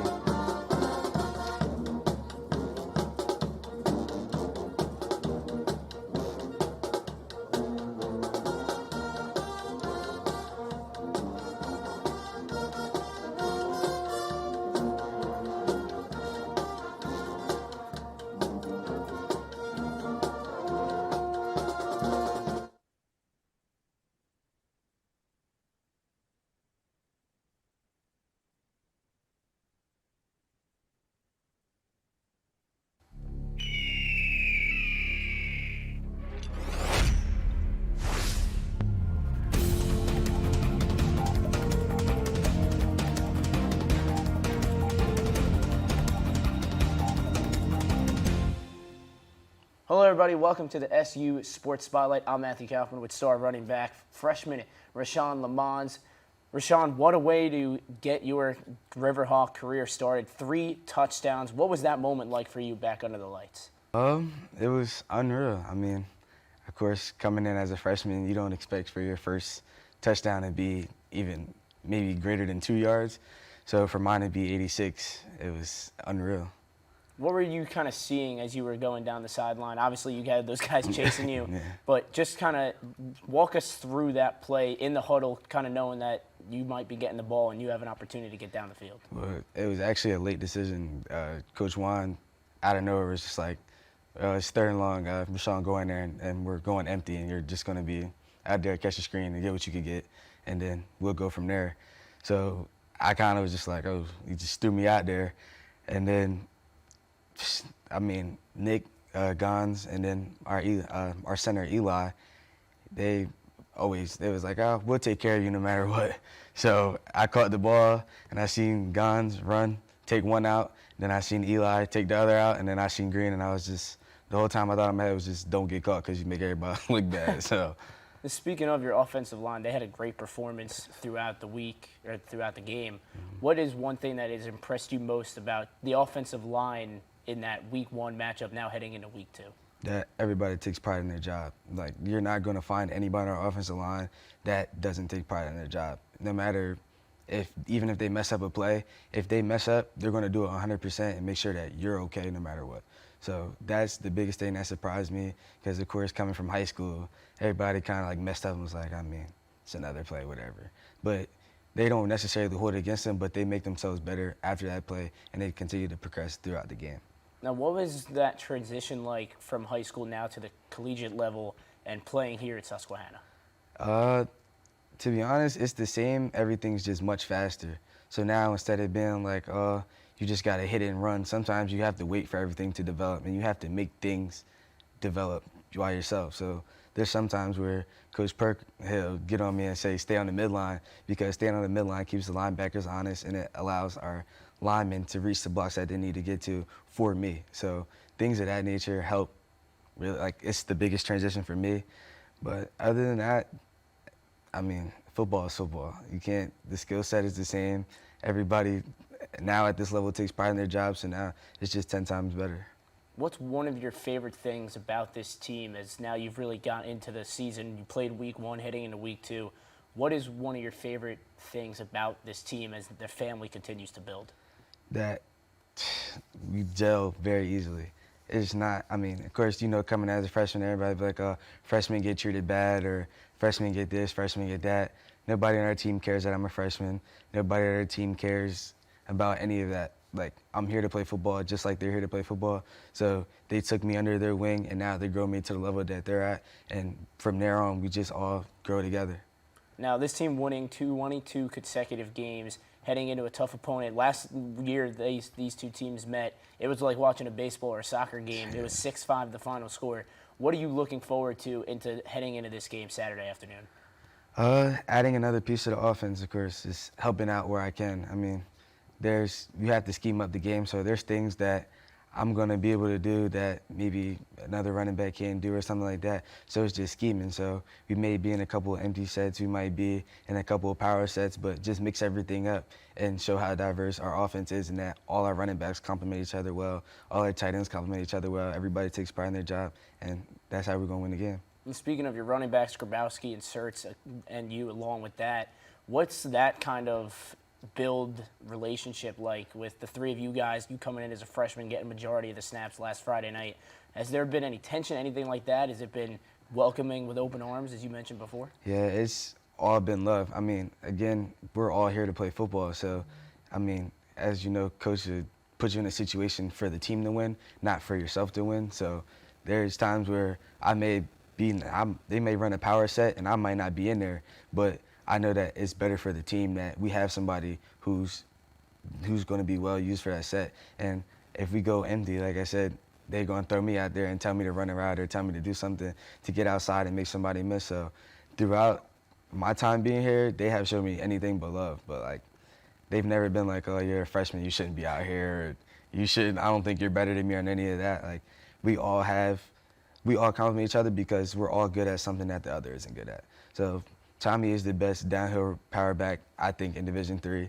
Sertz is the best balance back. You could get him out in space. You could let him run downhill. And then I could be a receiving back and get outside and do things like that. So, I mean, I just think at it as once one goes out, now you got something else that you got to figure out how to stop. So, do you have any pregame routines, something you eat specifically before a game, a song you listen to, something you do the night before maybe to get ready for the next day? I definitely listen to Lil Fo, Recuperate, every day before the game. But other than that, I mean, I have a shirt that I wear. It's my grandmother's birthday on it, 420. Do that, go out, pray, do all the usual things. And then my best friend is my roommate, so every day before the game, we go in, we pray, do what we need to do. I call my parents, talk to them. My dad usually calmed me down because I'd be so anxious. Yeah, that's really it. I don't really have a set in stone other than praying and just talking to my family. Well, good luck this Saturday. For Sean Lamons, I'm Matthew Calvin. Thank you so much for watching the SU Sports Spotlight. We'll see you next time.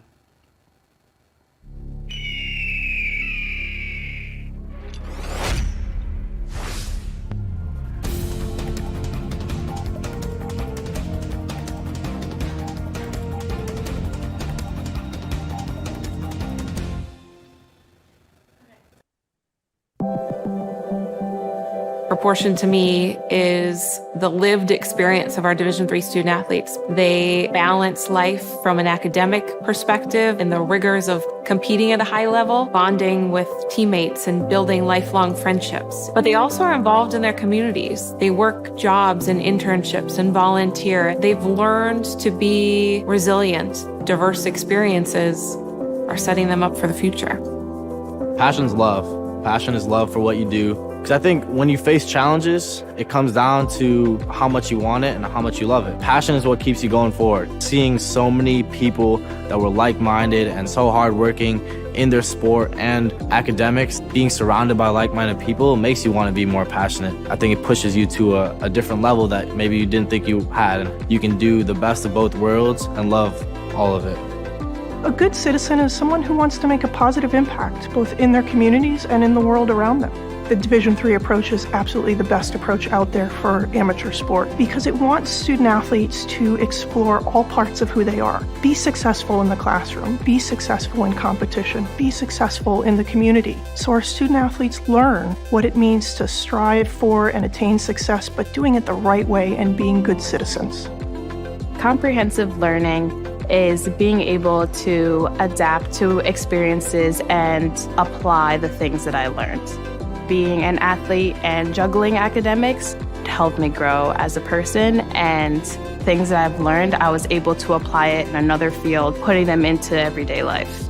Developing comprehensive learning helped me prioritize certain things to make sure I get to where I want to be.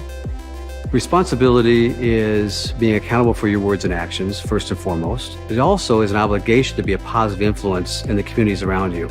Being in a D3 program, you're going to have lots of different opportunities. You're not just an athlete, you're also involved in student life. Your academics are extremely important. We give a lot of our student athletes responsibilities right from the start by giving them leadership opportunities, by having them engage in the community, being a positive influence. That's being a responsible person. I believe sportsmanship is it's a mutual admiration and respect for your fellow competitors. We all go through a lot to reach the point where we compete against one another. It's important to realize that. So once we're finally on the field or on the court or on the starting block, we look at each other as fellow human beings and not just competitors. Being able to recognize the hard work that other athletes are putting in creates a more positive and inclusive environment.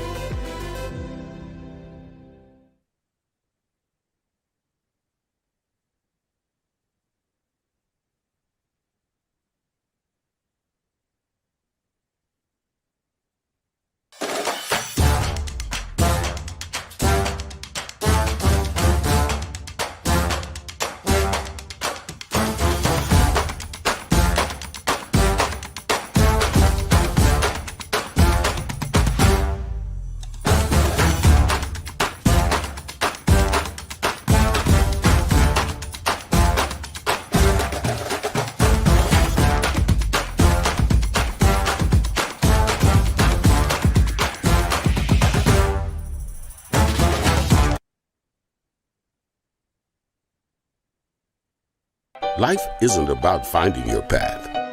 It's about creating it.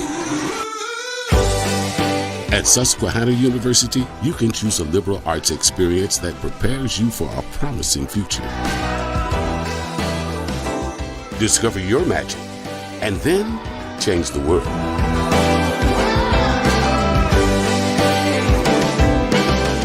Start the journey of your lifetime at Susquehanna University.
Welcome back, ladies and gentlemen, to Amos Alonzo Stagg Field at Doug Arthur Stadium and the Riverhawk Network, presented by Flow Sports. About to begin the second half of Susquehanna's Week 2 contest against the SUNY Brockport Golden Eagles. Once again, Matt Vargo and Alex Weldy with you on the call this afternoon. Alex, Susquehanna really dominated that first half, much like they did last week against Bridgewater. But once again, they've left some meat on the bone. So how do they really finish this team off here in the second half? Well, I think we need to just see the offense have more consistency. They've scored 20 points. They've done a pretty good job of moving the ball down the field, but we haven't necessarily seen them run the ball at a consistently high level as they did last week. And then the passing game's been a little up and down as well. I think Josh Ehrlich has done a really good job of avoiding mistakes, but he's been under pressure pretty regularly and hasn't been able to go through multiple progressions and look downfield because he hasn't had the time to. He's been efficient, 14 of 19 for 121 yards, but we haven't seen the vertical passing game that we saw last week because, again, he hasn't had more than a few seconds to look to throw the ball. Yeah, Josh Ehrlich, 14 of 19 in that first half, 121 passing yards, with his longest pass being 22 yards.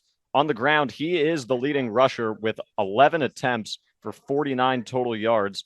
And in terms of the receiving core, it's been Kyle Howes having himself a big day, 5 catches, 63 yards, and 1 touchdown, as well as a touchdown on the ground off a little end around for 9 yards.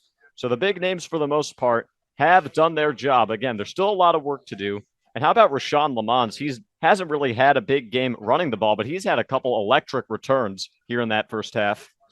Yeah, Rashawn Lamont has not had a huge day on the ground, 9 carries for only 22 yards, but he's such a dynamic player. There's so many different ways you can get him the ball. He's been good in the passing game, 5 catches, 46 yards, and he had 2 big punt returns. Of course, one of them was called back, but nonetheless, he has still had an impressive encore to his incredible debut a week ago in the win against Bridgewater.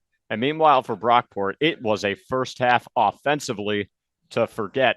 Outside of the 1 kickoff return touchdown, punt return touchdown, there really was nothing to really smile about. Just 1 first down gained overall, 5 rushing yards, less than 50 passing yards, and 0 for 4 on third down, and just 7.5 minutes time of possession. What could they possibly do to get off the mat here in the second half?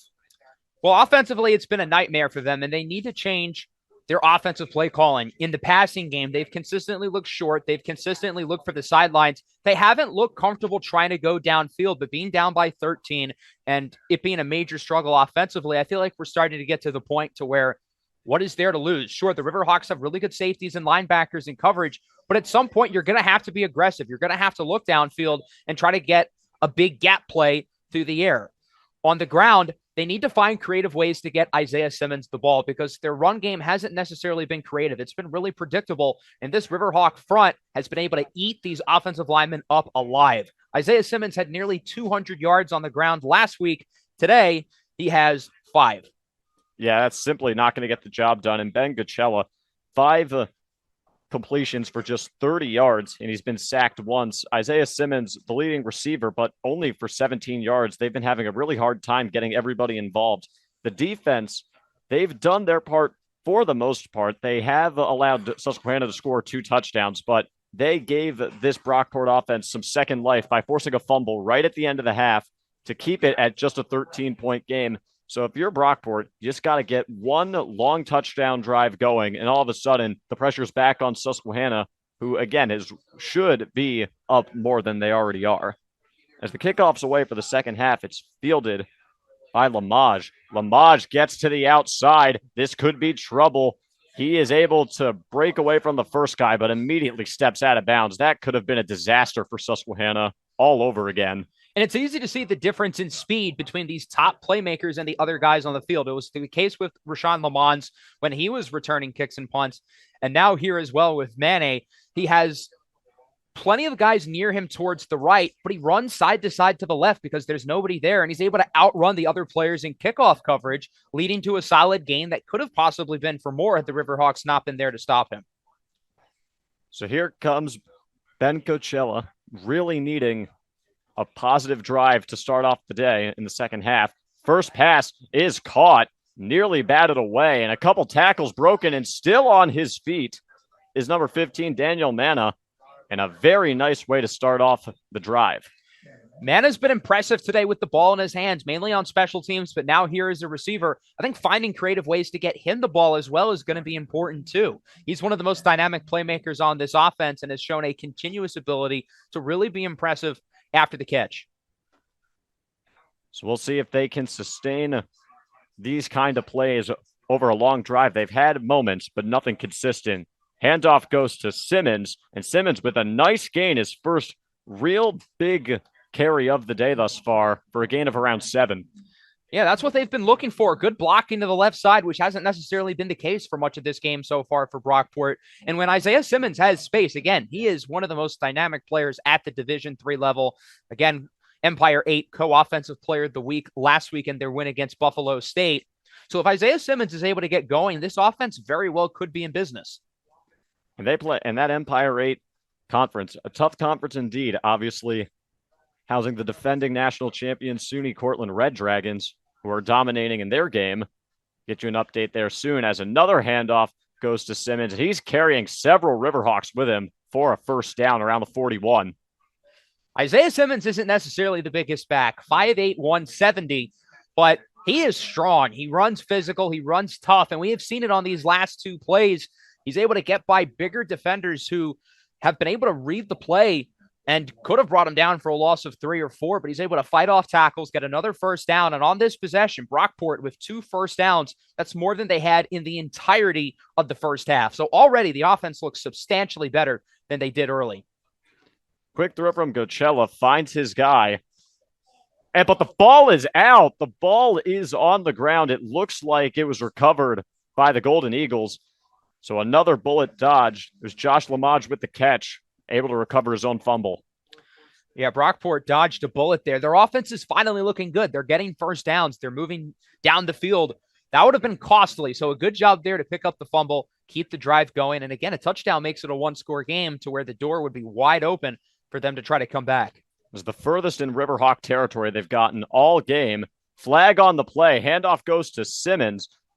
Not able to get much, a gain of around 2 yards, but we'll see what the penalty is. He was tackled by Berkeley Wagner, number 25. Looked like there was some movement on the Susquehanna side, potentially an offsides. We'll see.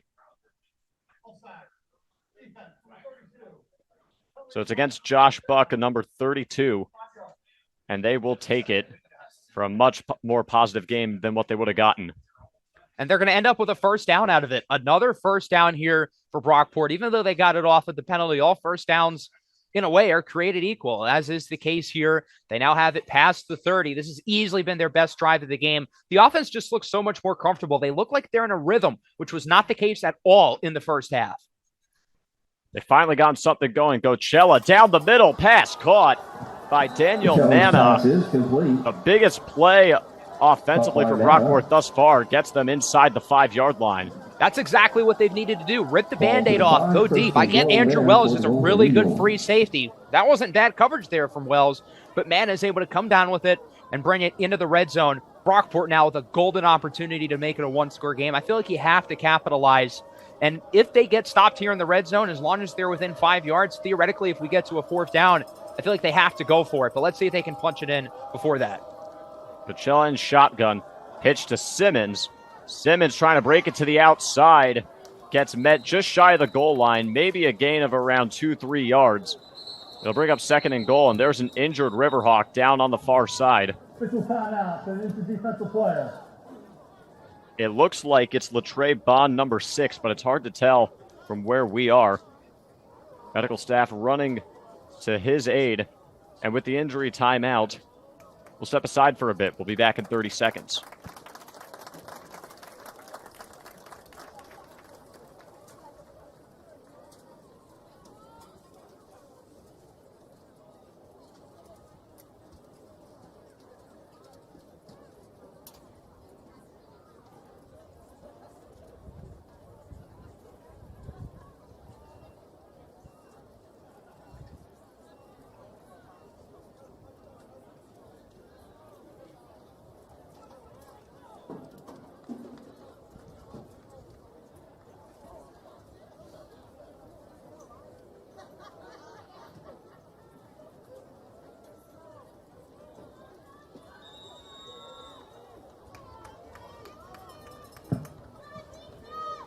Simmons is carried to the 2-yard line, 2nd and goal. 2nd down and goal from the 2 for the Golden Eagles. The Trey Bond having to be helped off the field, and there was some movement up front. The play goes on, and Simmons shimmies his way in for a score. Touchdown, Brockport. So we'll see what the penalty's on. It looks like it will be against Susquehanna. And what a quick way to respond for the Golden Eagles after really nothing to look forward to from that first half. Yeah, what a run there by Simmons. He gets the defensive back, Ben Mongear, out of his shoes. And Mongear made the right read on the play. He did a good job of quickly getting into the backfield. But Isaiah Simmons makes an awesome move, finally in the end zone. And that's the drive that Brockport has been waiting out of from Simmons, who is a talented player but struggled in the first half. They found creative ways to utilize him here on this opening possession. And now all of a sudden, we've got ourselves a ball game. Salman Aperto will attempt the PAT. Gets it away, and it is good. So a drive that took just over 4 minutes results in 7 for the visitors. Now 20-14, and we'll see what Susquehanna's offense looks like after such a long break.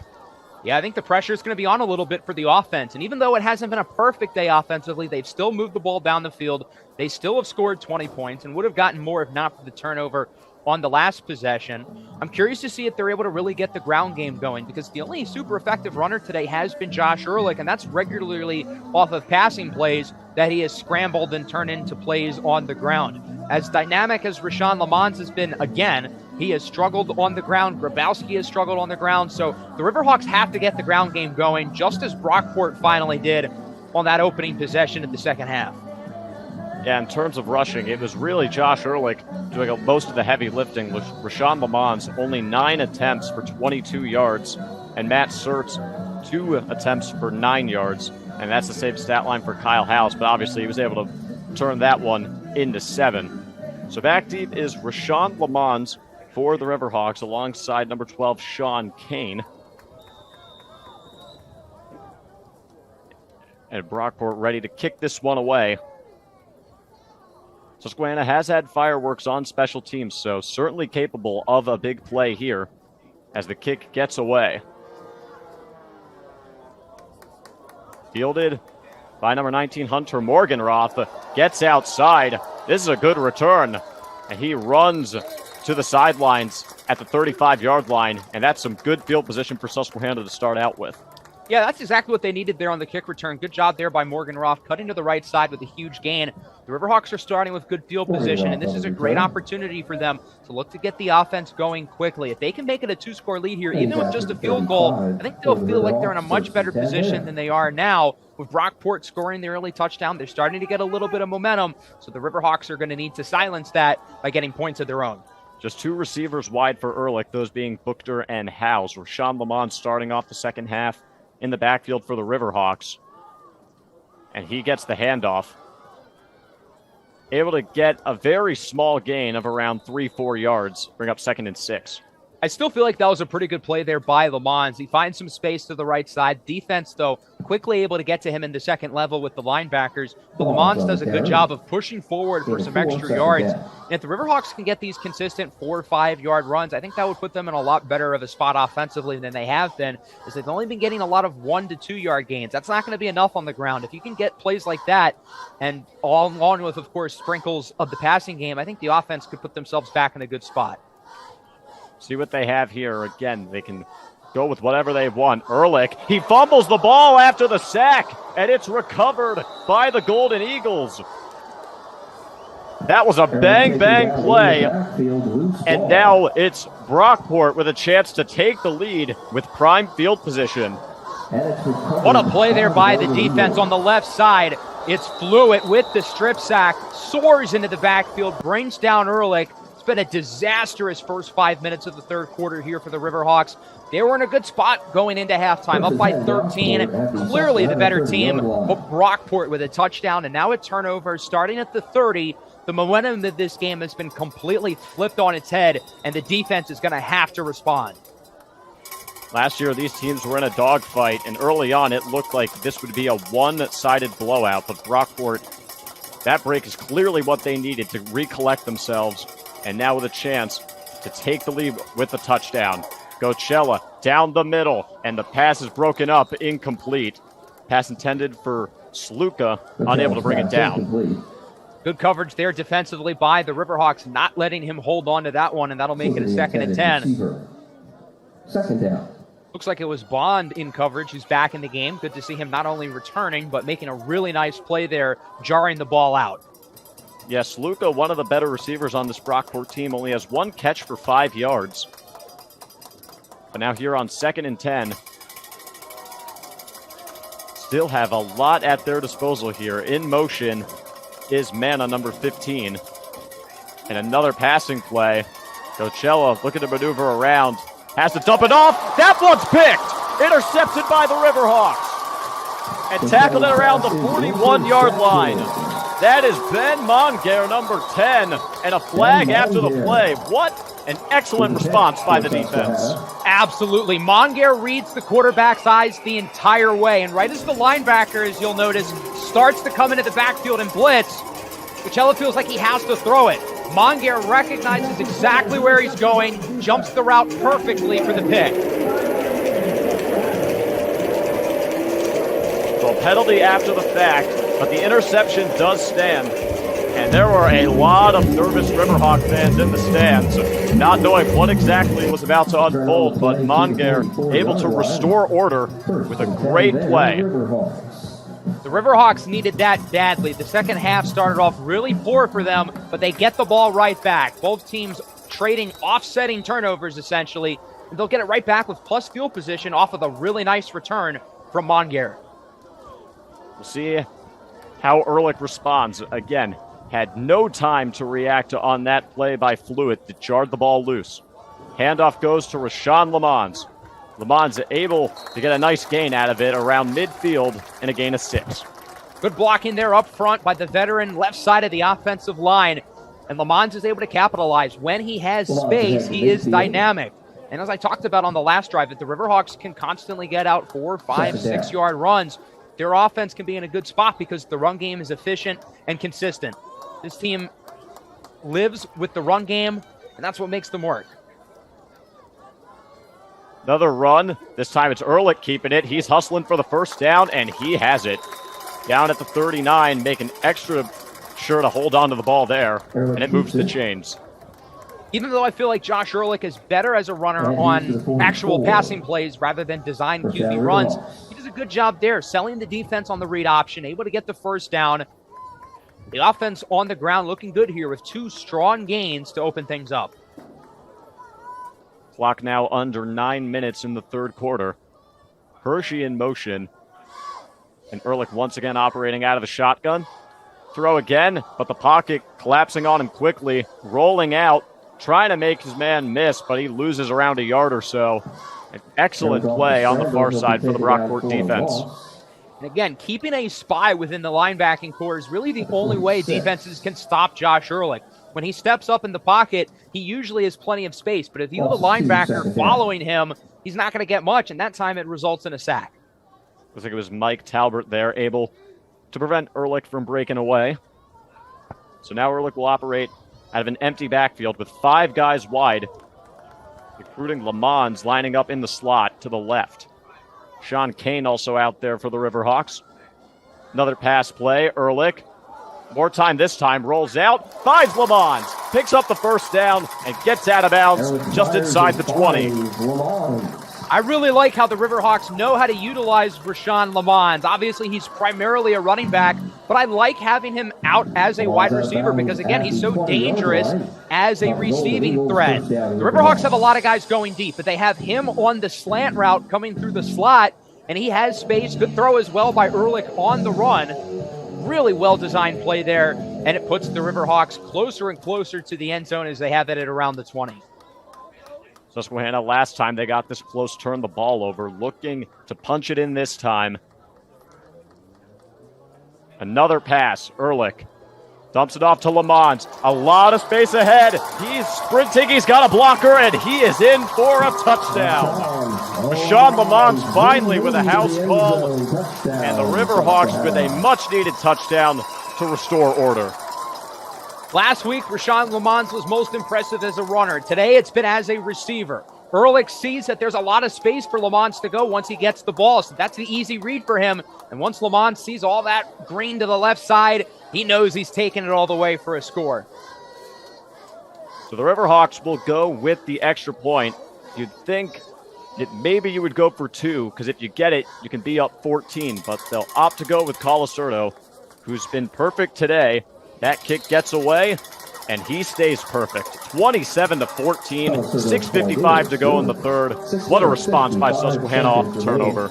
Absolutely, and I actually think the decision to go for the extra point there is the smart one, because the Riverhawks have been a little bit inconsistent on short run plays, and when you have the ball at around the 2-yard line going for 2, Brockport's expecting them to run it up the middle, so they're going to stack the box with probably 8 guys there. So because of that, just go for the 1. I think if it was the fourth quarter and this game had less time left, maybe they would go for 2. But given that we're still pretty early in the second half, get the extra point, take a 13-point lead. Don't let Brockport maybe get any little bit of momentum, because that drive was perfect for the Riverhawks. And after a rough first 5 minutes, they have bounced back quickly with the interception and one of their most efficient and solid drives of the afternoon. Now we'll see if the defense can keep this order that the offense built back up. Because again, Brockport went down the field with no resistance on their first drive of the second half, and it looked like they were on the track off the turnover to potentially take the lead before the turnover. So what exactly do we have to see here this time around from the defense to keep this double-digit lead intact? Well, if we look at that first drive defensively in the second half, the Riverhawks kind of struggled. They let up big passing plays. They let up solid runs. I wouldn't be opposed to having an extra guy in the box. The coverage has been good today. I think you can trust these corners and trust these safeties, but I think having more focus on the run, which is Brockport's strength, we saw it work in the first half. I think they need to go back to it here as the second half continues to move along. Maj once again back deep. He's been the return man on kickoffs for Brockport all day. Manna more so on the punt returns as the kickoff gets away, and Lamaj will field it from the 3. Gets through the second level again, but is quickly tackled at the 27-yard line. It's Jesse Roosh, number 18, who's able to blow it up. I think Jesse Roosh is a great special teams player. Ever since the scrimmage where he really impressed me, I've noticed him flying around on special teams, and a player like him is an asset. Even though he's not necessarily a regular starter defensively, when his number is called, he makes plays, and having depth like him, I think, is very valuable. And it once again looked like Brockport could maybe get another big return for another score, but still a good return nonetheless. You're past the 25, and we'll see if Gacella can kind of forget that first turnover and lead him on another strong scoring drive. They'll hand it off to Simmons on the first play. Simmons, not a whole lot there. Gets a gain of maybe around a yard, but a late flag thrown. A late hit on the running back, and that'll tack on some penalty yardage. Can't have that. The Riverhawks have been so solid today, avoiding penalties. Unlike last week, you can't have the extracurricular stuff. It looked like he was clearly tackled after he got past the white line. So, yeah, I think this is the easy call for the officials. Now, who the guilty party is, we'll see. The refs meet to decide. And it's also such a shame because Simmons really had nowhere to go. At best, he got maybe 1 yard on that play.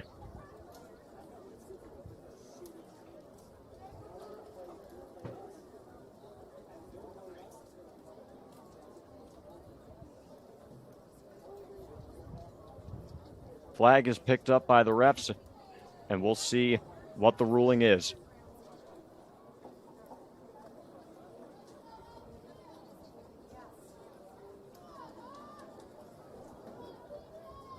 There are fouls on the previous play by both teams.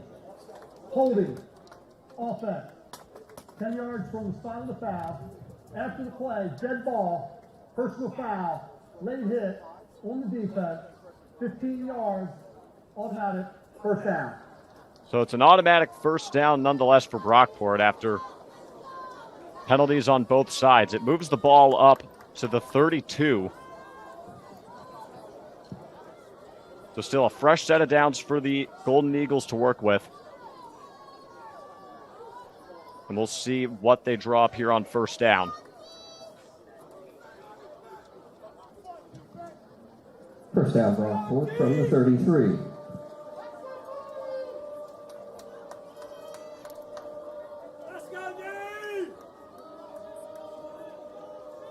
So the refs disagreeing with the spot here on what to do. But Alex, how do you bounce back if you're the Riverhawks after giving up that free first down?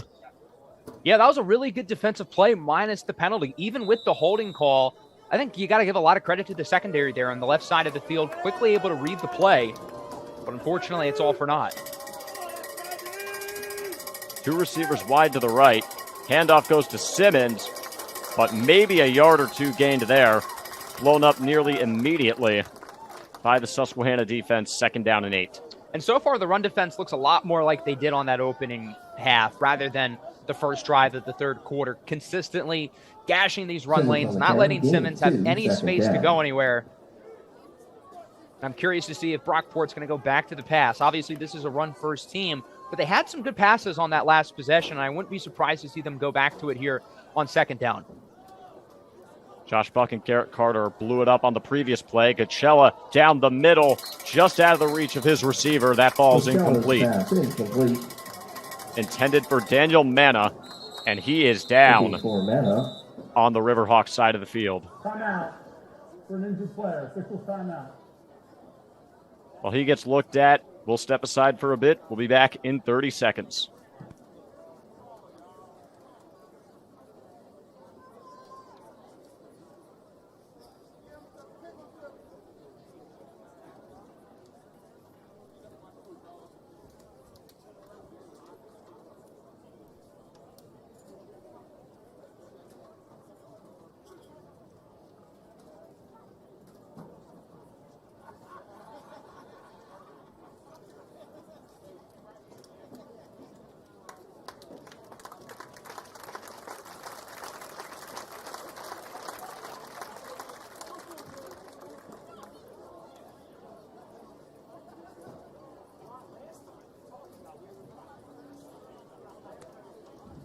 Manna back on his feet, walking off the field with the medical staff.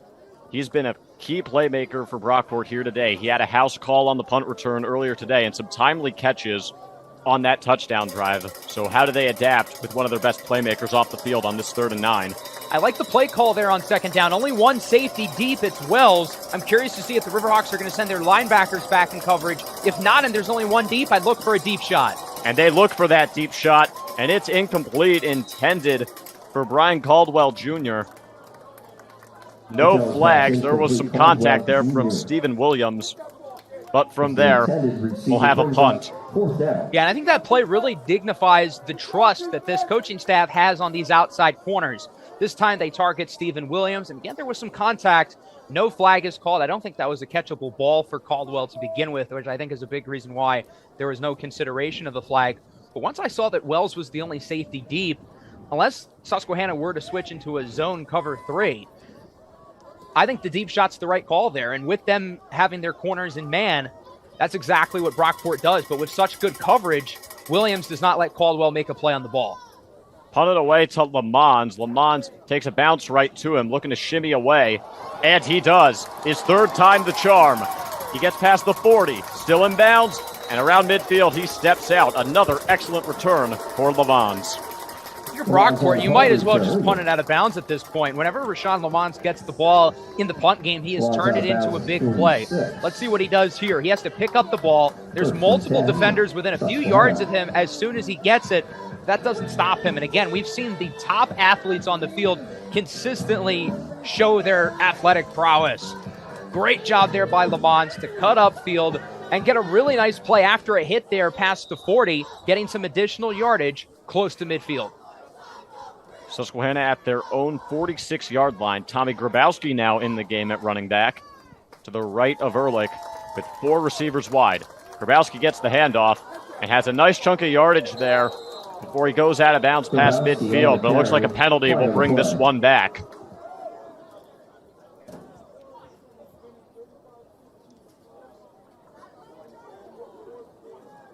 Ehrlich not a fan of it, but it looks like Susquehanna will be moving backwards on either a block in the back or a hold, most likely. Offense, number 55. 10 yards from the previous spot. Remains 1st down. It's on Mark McFadden, number 55, the senior left guard. That's a tough one there. Grabowski had around 5-6 yards. Yeah, that was a good run there for Grabowski, looking to get it going on the ground game. As we talked about, he's been good through the air, but has been quiet as a runner for the second straight week after rushing for over 1,000 yards in 2023. Lamont has taken over the primary back duties, and he has justified that decision with some excellent plays. Nevertheless, Grabowski with a handoff, can't really go anywhere, maybe a yard, but a great containment by the Brockport front. Yeah, they're able to collapse the middle of the field immediately, which is where Grabowski's going. And I think he did a good job of getting maybe an extra yard or so after contact. But Brockport has too many big defensive linemen there to not let him get anywhere. 2, second down. So Grabowski now leaves the field. Matt Surtz now in the game at running back. Buchter and House to Ehrlich's left. Sean Yamada also in the game. Primarily a blocking tight end, but occasionally you'll see some routes drawn up for him to get him involved. Haven't called his name yet on any offense. Quick screen over to Buchter. Gets a nice chunk there, close to the original line of scrimmage. I bring up 3rd down and 11. Reception. That was a good play there by Buchter and solid blocking as well from Kyle Howes. In order to run a successful wide receiver screen like that, you need other receivers who can block. Obviously, Kyle Howes is known for his dynamic ability as a receiver, but having guys who can block as well gives your offense a lot more options, especially when your skill position players can do it. It gives your offense more flexibility with gains to the outside, past the numbers. So now on 3rd and 11, Susquehanna trying to avoid another punt. Ehrlich, another quick design play over to Buchter. And again, not a lot there. Great shoestring tackle by Elijah Grooms to force the punt unit out. Buchter again. Yeah, Grooms does a great job there. He sees the screen, immediately reads the play perfectly, and Buchter doesn't get much, maybe a yard or so, and so Susquehanna is going to have to punt it. This was a huge drive for the Brockport defense. They needed to get a stop after the start of the third quarter went so well. Things again seem to be trending downwards for them, but their defense makes a stand, and now the offense has to respond. Another very big drive upcoming, as it doesn't really feel like either team has a stranglehold on the momentum of this game. Both teams have held it here during the third quarter, so I'm curious to see which team gets it next. That punt nearly blocked and kicked out of bounds around the 27 by Colasurdo. Mana was back deep to return it, but given the house call earlier today, pretty wise to kick it away from him. Yeah, just as I said, how Brockport should punt it out of bounds, the Riverhawks probably should as well. Both of these teams have been really good off of punt returns, so not letting these guys get the ball is the best thing you can do as a special teams unit. You can't kick kickoffs out of bounds, but you can do it with punts, and I like that Susquehanna recognized that, even though they could have gotten the punt a little bit farther back.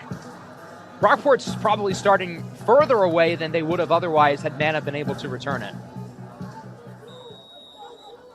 Nevertheless, Brockport, again, with a chance to make it a one-score game again with a touchdown if they can get it. First play goes to Simmons, and Simmons has a good run past the first down marker down at the 40, a gain of 12 yards. Yeah, that's a really good play there by Simmons. He met Andrew Wells one-on-one after a gain of 8. Wells, obviously one of the more consistent players on this defense, very good tackler. But Isaiah Simmons makes a nice move, getting the first down and then some, and after a rough first half, Simmons has been a lot more effective here in the third quarter. Had a very quiet first half, but has scored a touchdown here in the second half. Fakes the handoff to him. Coachella with a nice dump off to Mana. Gain of around 7, close to midfield. With Mana back in the game, I think they have to continue to look his way. He's been the most dynamic of their receivers, with Caldwell and Sluka both having quiet days. Only one catch combined between the two of them.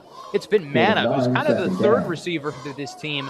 He's been the guy who's really stood out for them. Obviously had the punt return touchdown as well.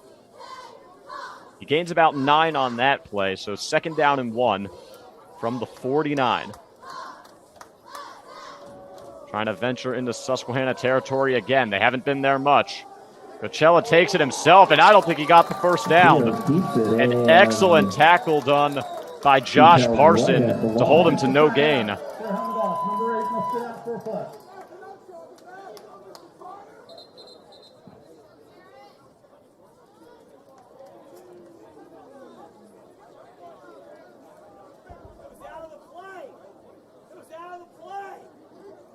So we'll see what this is all about here, but the whistle blows with just under 2 minutes to go in the third quarter.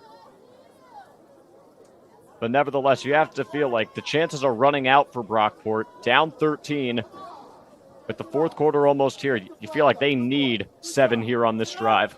Absolutely, and I think the offensive play calling for them has been a lot better here in this third quarter. They tried to get creative there on second down, but Josh Parson was having none of it. He saw it through the entire way. And now that leads to a huge play here for Brockport. 10-yard penalty from the end of the run. Remains second down. So delayed penalty called. It's Brian Caldwell Jr., number 1, the guilty party. It'll kick Brockport back 10 yards, so it'll 2nd and 11. A far cry from 3rd and 1. And again, even though they didn't pick up the first down there, much better than what they're staring at right now. Yeah, and the big play by Mana on first down is basically taken off the board, essentially. Now it's 2nd and longer. Wouldn't be surprised to see Brockport again look for a bigger passing play. They haven't done it yet on this drive, but it's been pretty effective so far in the third quarter when Gachella's looked more than 5 yards downfield. That handoff goes to Simmons. Another flag thrown. And we'll see about it this time, but a great play made by number 98, Brandon Shipley, for a minimal gain of around a yard or so. Offside. Defense. Number 32. Lined up in the position. So an offsides on Josh Buck, number 32. Give Brockport 5 free yards. It'll now be 2nd down and 6. So Brockport gets a big break here. Instead of the 3rd and long where they kind of have to throw the ball, now it's 2nd and 6. You can keep the playbook open here. Again, I wouldn't be surprised to see them look downfield, try to catch the defense off guard, but now that they were within 6 yards of the first down marker, I feel like they'll be a lot more comfortable running the ball as well, so it wouldn't entirely surprise me if they stick with the ground. And they do, to Simmons. And not a lot there. And guess who? It's Josh Parson making it happen. He got some help along the way from Garrett Carter, but not a whole lot there. It'll be 3rd and long. Josh Parson is one of the smartest players on this defense. Again, recognizes the run to the left side. His IQ of rushing lanes is really impressive. We've seen it twice now on this possession. He just has such great awareness of what the offense is going to do as he forces what looked like a loss of a yard or two. Yeah, it'll be 3rd down and 7 from the 43-yard line for Brockport. They have to run a play. Play clock's now at 5. They've got 25 seconds left in the quarter. Coachella gets rid of it, going for the home run, and it's incomplete. Over the head of Daniel Mana, but he was double covered by Andrew Wells and Ben Fleming, number 24. Fleming does a good job of staying stride for stride with him. He also recognizes that Andrew Wells is right there as well, so he doesn't necessarily have to catch up and try to cover the right side of the receiver because Wells has that space. Both of the defensive backs know which area they had to cover, and both of them do a good job of not letting the receiver get any separation and have a chance of catching that, even if it was a good throw. And once again, the Golden Eagles forced to punt away, and Rashawn Lamont's back deep. We'll see if they take your advice to kick away from him, and it's a pop fly ball kind of punt, and it takes a friendly bounce in favor of Brockport, dying at around the 6-yard line. So Susquehanna is going to be pinned back deep with 5 seconds remaining in the third. Even though they didn't punt it out, I like the idea of punting it high. Even if it's going to go less of a distance, by punting it high, Lamont is going to be closer to the other defensive players if he were to catch the ball. It's also going to be harder for him to catch it since it's going higher and faster. And if he doesn't choose to catch it, as we saw there, the ball is going to roll. And if Brockport can pin them back deep as they do here, the Riverhawks now are not going to have much offensive flexibility to open this possession. They're probably going to need a few good run plays in order to put themselves in a position to where they can open the playbook. So with the Riverhawks forced to run a play until the end of the quarter, they've got a lot of help back there in the backfield with Ehrlich and Matt Sertz. Sertz will get the handoff, tries to power ahead, but gets overwhelmed by 4 Brockport defenders. He maybe gets a yard or two, And with that, it'll be the end of the third quarter here in Selinsgrove, with Susquehanna up by 13. 15 minutes left to play. Alex, how do the Riverhawks close it out? I give them a lot of credit because those first 5 minutes, Brockport was completely changing the tides of the game with the touchdown and then the turnover. Things were trending south quickly for the Riverhawks, but they've done a great job of responding. It was the interception by Ben Monger that really set things up, and since then, they've put themselves back in a comfortable spot, up by 2 possessions with the ball, albeit with bad field position. See what they do out of the break. It'll be second down and around 8. We'll step aside. We'll be back in 30 seconds.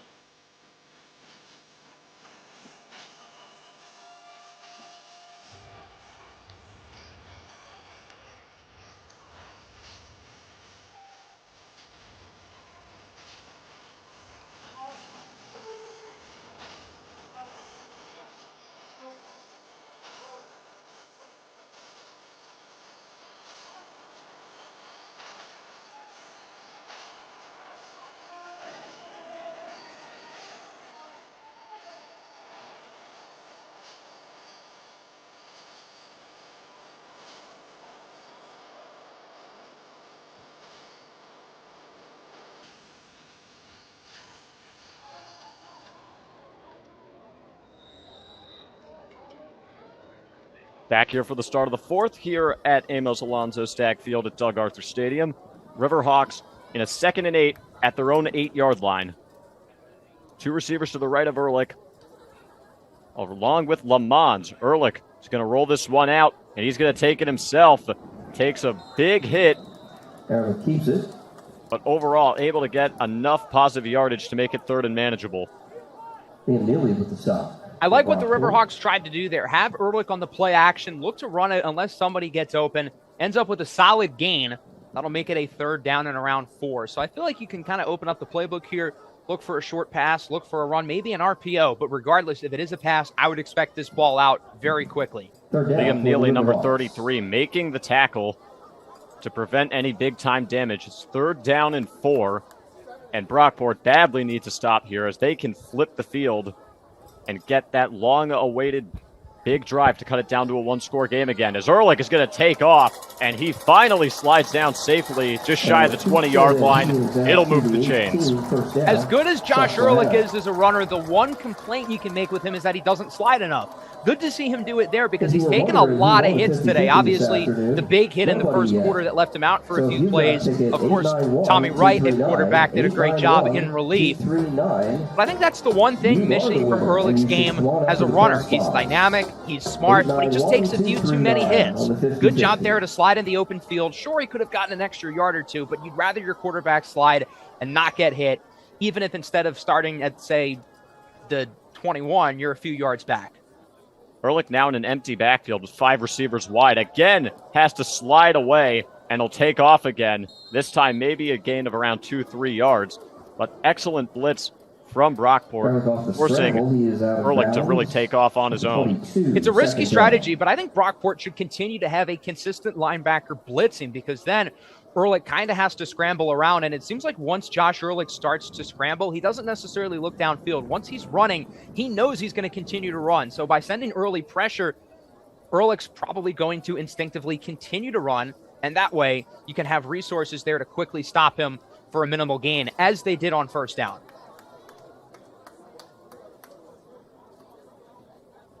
Ehrlich once again out of the shotgun, hands it off to Rashawn Lamons. And not a lot there once again. Most likely no gain. Great play by the front 7 of Brockport. Another 3rd down coming up. I like what the Riverhawks tried to do there. Go for the outside run with Lamons. But Brockport, for the most part, has done a good job of shutting down the ground game on these outside plays. And now that it's 3rd down and around 6, maybe 3rd and 7, I'm curious to see what the play call is. They haven't thrown the ball yet on this possession. They do have the option to run it, but with Ehrlich alone in the backfield, it doesn't look like a design run, but it looks like they might come up with a new play anyway. Yeah, Brockport using their first timeout of the second half with 12:12 to go in the 4th. You have to imagine it's the right time to do so. They need to get a stop here. They're down by 13. They can't let Susquehanna churn this clock down any more than they already have.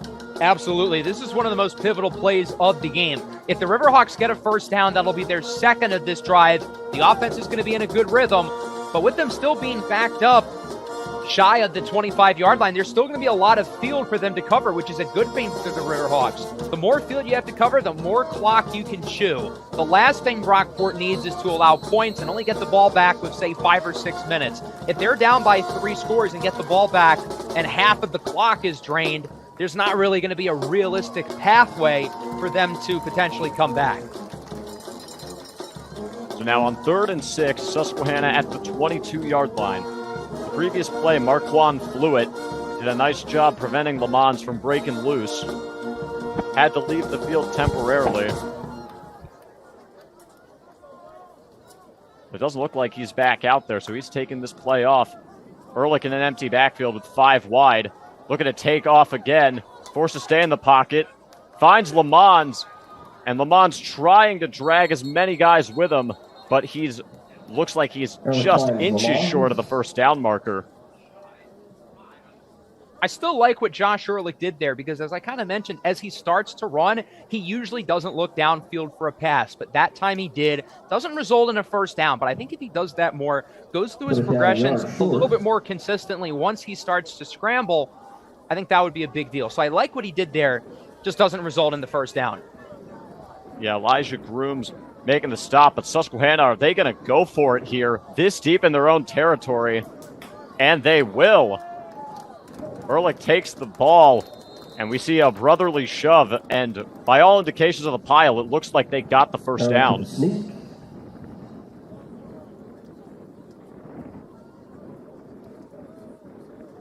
No official ruling yet, but that was a risky decision for Coach Tom Perkovich to go for. Deep in your own territory, up by 2 scores to try to keep the ball and drain some more time off the clock. Absolutely. It is gutsy to go for it inside your own 30 because if you don't get it, Brockport has great field position. Touchdown makes it a 1-score game, and they would have all the momentum. So it's gutsy, but certainly with big payoff. And the chain gang is coming out to measure this one. This is a big spot, and it's going to be close. Chain gang comes out. Spot is there, and Susquehanna has the first down. A risky decision pays off. That was awfully close, though. I don't know if I would have made that call myself, but credit to the Riverhawks for being aggressive, and it pays off. Now you get another first down. Now you get to move the chains, reset the downs, and choose some more clock. So again, a gutsy decision with a big risk, but also a big payoff because you get to keep the ball still with, again, not phenomenal field position, which is still a good thing for them. Plenty more field to get through, which means plenty of more time to take off the clock. So now Ehrlich will look to operate under center here on this play. Mostly out of the shotgun are his snaps. Handoff goes to Le Mans. And Le Mans, maybe a gain of around 2 or 3 yards. They'll bring up second down, and Rowan Hershey showing a little bit of a limp out of the pile. Let's block our line up the middle, otherwise let's go outside. Ball's over the 30. Second down. Let's see if the Riverhawks are going to continue to run the ball at a high level, because given where we are here in the fourth quarter with around 10.5 minutes to go, obviously they're looking to chew clock. They're looking to run the ball. Brockport has a lot of guys near the line of scrimmage and in the box. 2 safeties back somewhat, still within around 10 yards of the line of scrimmage. 1 outside corner. Everybody else is in the box. Ehrlich will pass here. Pass goes to Sean Yamada, number 33. He's down around the 35.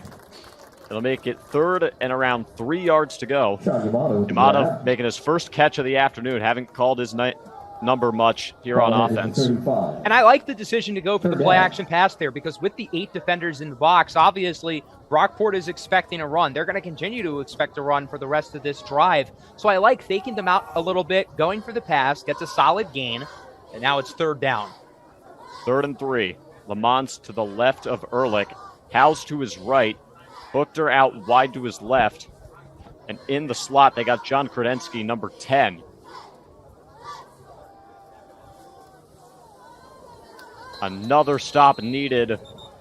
And a penalty flag thrown after the fact. And it's a delay of game against the Riverhawks, so that really limits what you can do here now on 3rd and 8.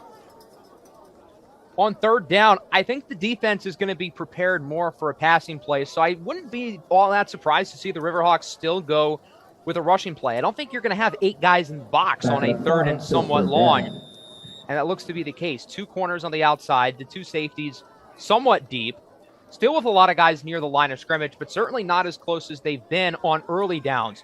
So I wouldn't be surprised to see the Riverhawks look to run it here with the defense expecting pass. See if they follow your word here. They do not. A designed pass, but Ehrlich, he just has to get rid of it. He throws it out of bounds. As the rush got there quickly, number 55, Andre Marianetti, able to disrupt Ehrlich. No intentional grounding. It looked like it was close, but the punt team unit comes out, and Brockport finally gets the stop they need. Yeah, I think they wish they ran it there. Even if they had not gotten the first down, they could have chewed some extra time off the clock, but instead they decided to throw it. Brockport, as I said, was expecting pass. The pass rush is able to win their reps quickly, and Ehrlich has no choice but to throw it away. So now the door is still open for the Golden Eagle offense. Only 9 minutes left, but they have a chance. They're going for the punt block, and a friendly bounce for the Riverhawks. An excellent punt. Rolls all the way to the 15-yard line. Christian Colasurdo, kind of an unsung hero of this game. He's been perfect on his extra points and his field goal attempts, and with a huge punt there to really back up Brockport more than they wanted to. Absolutely. It's a big deal when you have good special teams, and special teams has been up and down this year for the Riverhawks. They let up a kick return in the first game. They let up a punt return today, but they've gotten great consistency from Christian Colasurdo, who's only missed 1 kick so far this year, and obviously there with a really good punt, takes a friendly roll. Brockport not starting with good field position here. They've got to go 85 yards down the field, and a field goal doesn't really do much for them, given that there's under 9 minutes left. You're down by 13. They need 2 touchdowns, so I think they're going to be very aggressive on this drive. They have to move the ball somewhat quickly. They can't have a long 5-6 minute drive, because even if it does result in a touchdown, there's not going to be much time left on the clock. And they also burned one of their timeouts, as Gocello will throw on first down. He finds Mana, and maybe a gain of around 2-3 yards, tackled by Berkeley Wagner. Obviously, you're going to have to mix some short passes in there, but I'd like to see Gocello look deep, particularly towards the middle of the field inside the hashes. When he's done that here in the second half, he's had some pretty good throws. But I think it's also a matter of the pass protection giving him time, because when he was intercepted by Monger, he didn't have time. He was on the run. He was forced to make a play under pressure. So if they give him time to throw it, I think he can execute. Another quick pass play. This time it goes to Caldwell Jr., and he gets the first down out to around the 30. Riverhawks have done a really good job holding Caldwell in check. That's his first catch of the afternoon, but it goes for a solid gain. Really nice play after the catch, and they'll keep the chains moving there with a first down.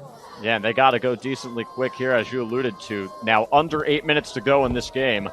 4 receivers wide for Gocello, and Simmons to his left. Quick play over to Caldwell Jr. again, and another first down.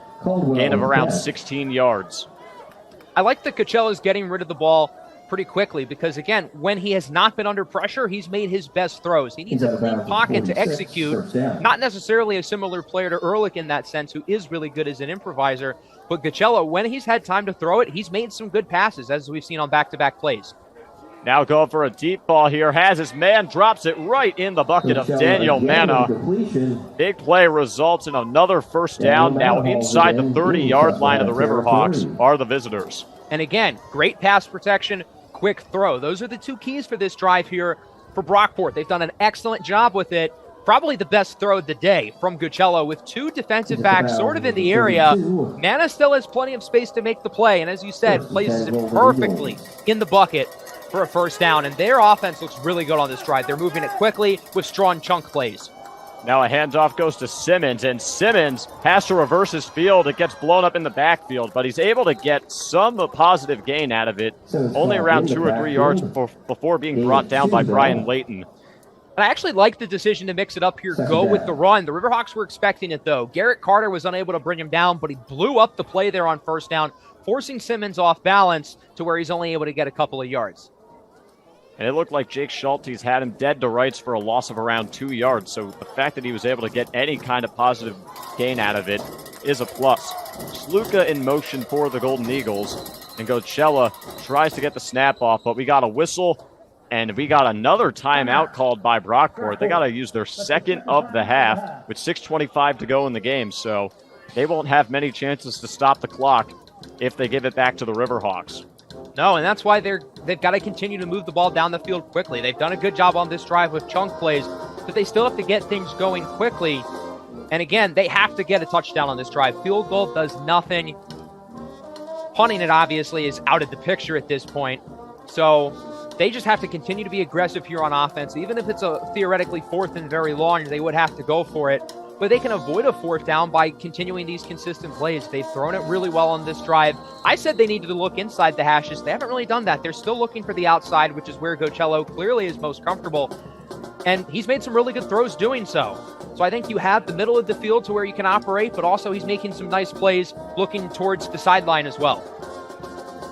And meanwhile, for the Riverhawk defense, they've kind of think that they've eased their foot off the gas at least a little bit, trying to not get beat too quickly by Brockport.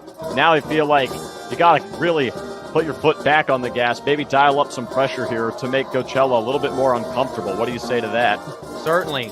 Then pressure. Don't let him have time to throw it, because the reason why he's been successful this possession is because he has had time to pass it. Right there, and he's going for another long ball. He finds Mana again, just around the 5-yard line.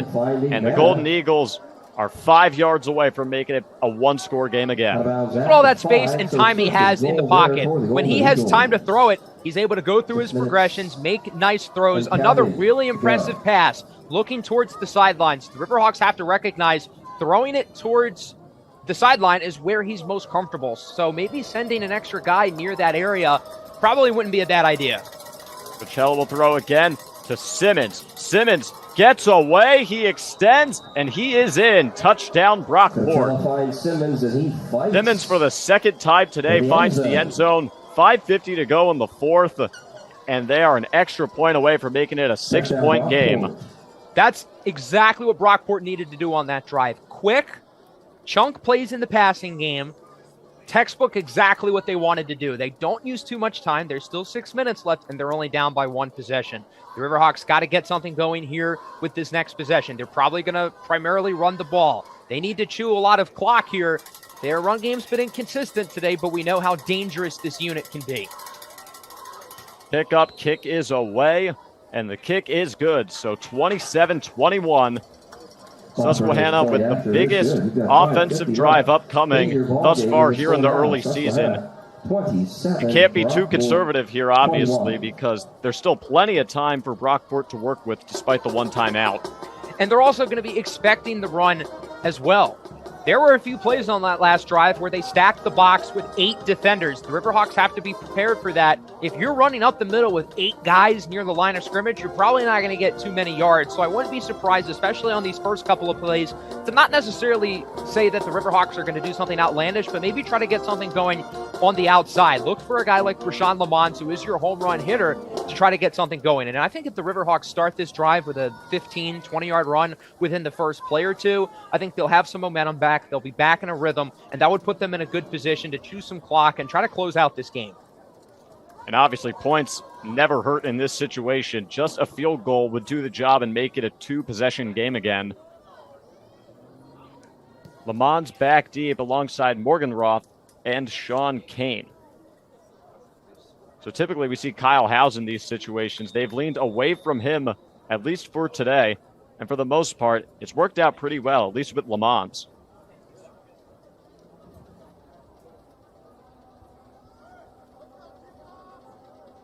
Anticipating the kickoff, and here we go. They don't kick onside. It would have been a risk, and it's fielded by Morganroth at the 10. Morganroth gets outside. He has a blocker, and he's going to run out of bounds at the 31. A nice return to set up the offense. Good return, good block by 81. Frankie Mraz gave him a lot of space to get some extra yardage, and instead of starting at, say, around the 20, they're going to have pretty good opening field position. As I said before the kickoff, I'd like to see the Riverhawks go for something to the outside because I don't think Brockport's going to expect that. If you can get Rashawn Lamont to get you a big run past the 50, that would put them in a good spot and maybe around 20 yards away from field goal range, which, as you alluded to earlier, is all they would need to make it a 2-score lead.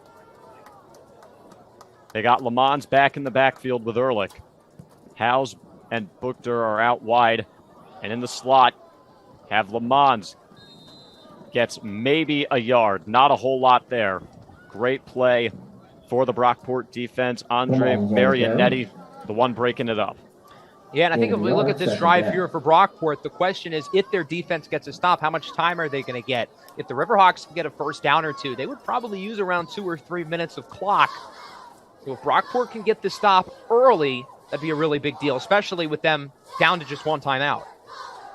Ehrlich will throw, but he takes off, and he gets some positive yards around the 37. It'll be 3rd and 5. And really, they could do anything here. Yeah, I like the decision there by Ehrlich to run, because he knows if he goes towards the middle of the field, the clock is going to continue to run. Dives head first to get some extra yards. And here on a 3rd and manageable, the playbook is open. I would still look for a run or a short pass, because at the very least, if you don't get the first down, you know the clock is still going to be running. This is a huge 3rd down, the biggest of the entire game. Hershey going out in motion. And Ehrlich will look to throw again, and he finds Kyle Howes for the first down at the 46. I did not expect them to throw the ball past the sticks, but obviously it works out. Kyle Howes is open, gets the first down. And that's the ball. He was tackled in bounds. This clock is going to continue to run. Massive conversion, and again, the chemistry and trust between quarterback and receiver is so important. And when you have a playmaker like Kyle Howes, that's a big deal for this offense, and obviously you can tell the trust that he has with his quarterback, Josh Ehrlich, and of course, vice versa. Darwin Fenner, the linebacker, he was upset. He thought Howes pushed off a little bit. Isn't lucky with the call. Meanwhile, Susquehanna moves the chains, and the clock is under 4 minutes. Handoff goes to Rashawn Lamons. And Lamons, again, only a yard on first down. A great play by Fluitt to blow it up. For a gain of 1. So through the first 4 plays of this possession, we've seen 2 design runs. They haven't really worked out. We've seen 2 design passing plays, and they have. The gain of 5 from Ehrlich as he switched to a run, and then the gain from Howes. I'm curious to see if the Riverhawks are going to continue to throw in some more passes. I don't think they will on second down. I think they go back to the ground here. But if it gets blown up again, it's going to be an interesting decision for them on third down. Hunter Morgenroth in the slot alongside Howes on the deep end. And they're going deep to Kyle Howes. He's got it!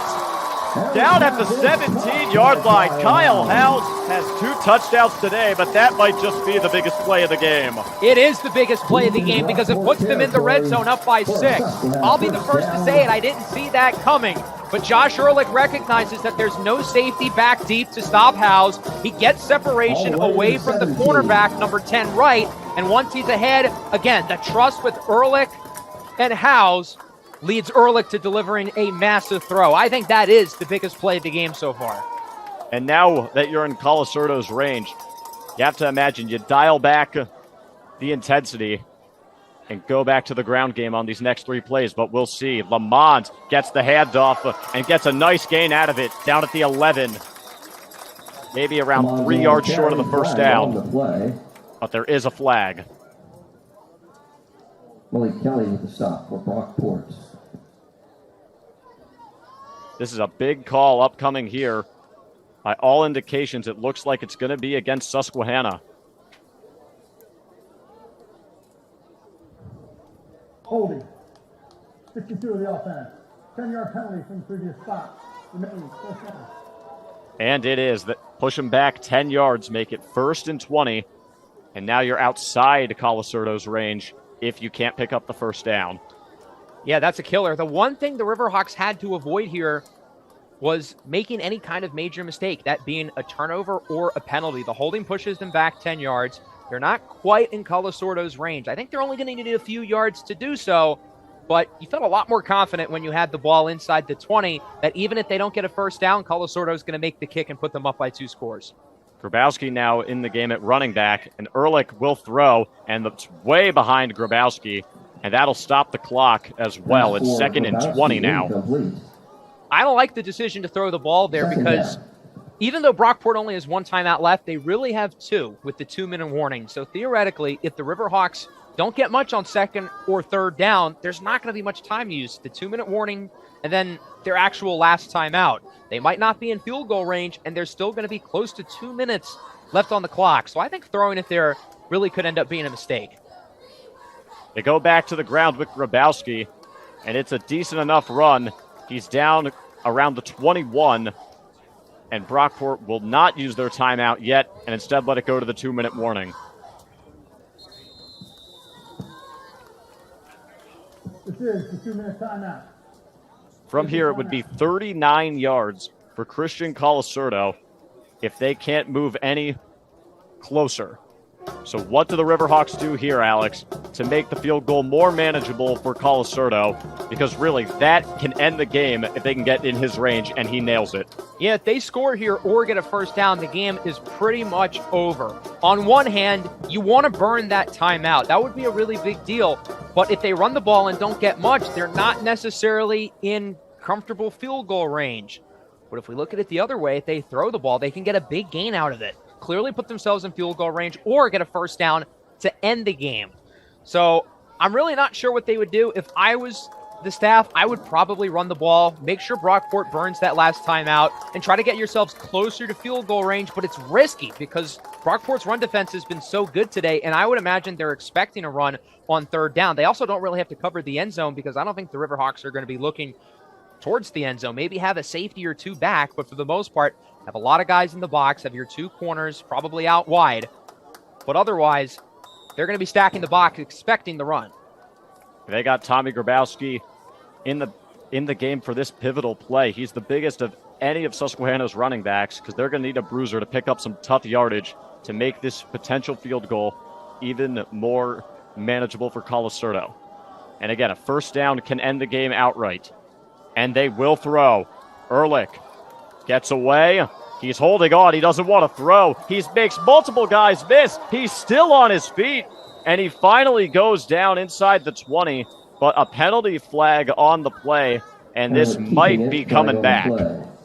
First of all, this was a really good play there by Josh Ehrlich. He's able to get positive yards and center the kick. But again, it might not matter depending on what the flag is. And if it is on the offense and they have to move back again, they would clearly not be in field goal range, which would be pretty rough. And another sight you don't want to see, Ehrlich is down, but once again, being the tough guy that he is, he gets back up and will head towards the sidelines. And if this play is indeed coming back, we'll have Tommy Wright in the game, most likely at the controls. Yeah, I think if not for the Ehrlich injury, I think the decision would be to throw the ball. It is officially a holding. They'll move back 10 yards. But I think given where they are now, it would be worth the risk to pass the ball to try to make sure you get good yardage because they're not really in field goal range right now. Even with Tommy Wright in the game, I still feel like he can do that. We saw Wright throw the ball a few times earlier in this game, and he looked good while doing so. Of course, had the touchdown early in the first quarter. So I think given what we saw with Wright, I do think the coaching staff might still have enough trust in him to throw the ball, considering where things are right now. It would be close to a 50-yard field goal for Colasurdo, and I'm not sure if that's in his range. Wright in shotgun. 3rd and 24. He's going to throw. Down the middle, it's incomplete. So Brockport gets the stop they need. Susquehanna can't move any further. It would be 50 yards from this spot, well out of Colasurdo's range. His career long is 41. And look at this here. The offense is staying out there. Now, Susquehanna's done this in the past, where they just have the quarterback punt the ball away. You can't imagine they would go for it here. I would be absolutely shocked. I feel like punting it is the clear choice here. Try to fool the defense, but they've got 5 guys back deep at around the 15-yard line. I would be floored if they run an offensive play here. See what they have. Another whistle. And Susquehanna will use their first timeout of the half. That's their first of the half. There's only a minute 44 left in this game, but that is plenty of time for Brockport to do something, because what is also killer about that 3rd down play, you didn't stop the clock, and they still keep that timeout. Yeah, that's a big deal. And I still think it was the right play call to try to throw the ball, try to put yourselves in field goal range. I think if you calculate the risk and reward, it is worth the risk. But it didn't pay off, and now Brockport gets to keep their timeout with you still being out of field goal range. I think you have to punt it here. Obviously, you wanted to finish the game on this drive. They didn't do that. They also didn't flush the Brockport timeout. But if you can pin them back deep, say inside the 10-yard line, Brockport's going to have to go the entire length of the field with a field goal obviously not being enough. They're going to need to go the entire way in 1:45 and 1 timeout with anything other than a touchdown ending the game.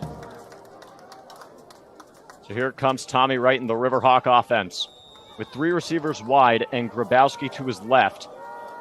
This is going to be quite an interesting decision, and it is indeed a punt, but it's a pooch punt almost. It takes a favorable bounce for Susquehanna, and Brockport will take over at the 14-yard line, but you didn't really back him up as much as you wanted him to. 14-yard line. No, but I don't think that was still a horribly executed play because the punt did take a nice bounce. Brockport is still starting within the 15-yard line, but they have 96 seconds and a timeout. They have an avenue to score. What I'm curious to see is if they're going to be able to throw the ball as well as they did on the last drive, because I think the Riverhawks are probably going to be a little bit more prepared for them looking for the sideline, because not only is that what Brockport is more comfortable with, but that would also stop the clock if they get out of bounds. So I think that's what the Riverhawks have to be ready for. And I wouldn't be surprised if they had their safeties closer to the numbers and the sideline rather than the center of the field, unless they run one safety back deep, which they are here on first down with Wells. First play of the drive, Gochella, incomplete. Intended for Josh Lamage, 2nd and 10. Gochella's pass intended for Lamage, incomplete. So what the Riverhawks did there in coverage was they had 4 corners along with Wells back deep as your center field safety. I think that's a good idea because you still obviously need to put emphasis towards the middle of the field. Andrew Wells is a phenomenal free safety, but running a dime package with the other 4 corners makes sense. And they try to go back to Lamage again, and again it's incomplete. Drew Robinson would have been there to drill him if he made the catch. But it's now 3rd down and 10, and this is big. They're trying to go with the intermediate passing game, but it hasn't worked these first 2 plays. No, but they might not have a choice. They might have to go for it again here on 3rd down. You can't really look short because it would be a 4th and long. You still got to get the ball out quick. That's when Coachella is at his best, though. 3rd and 10, Coachella.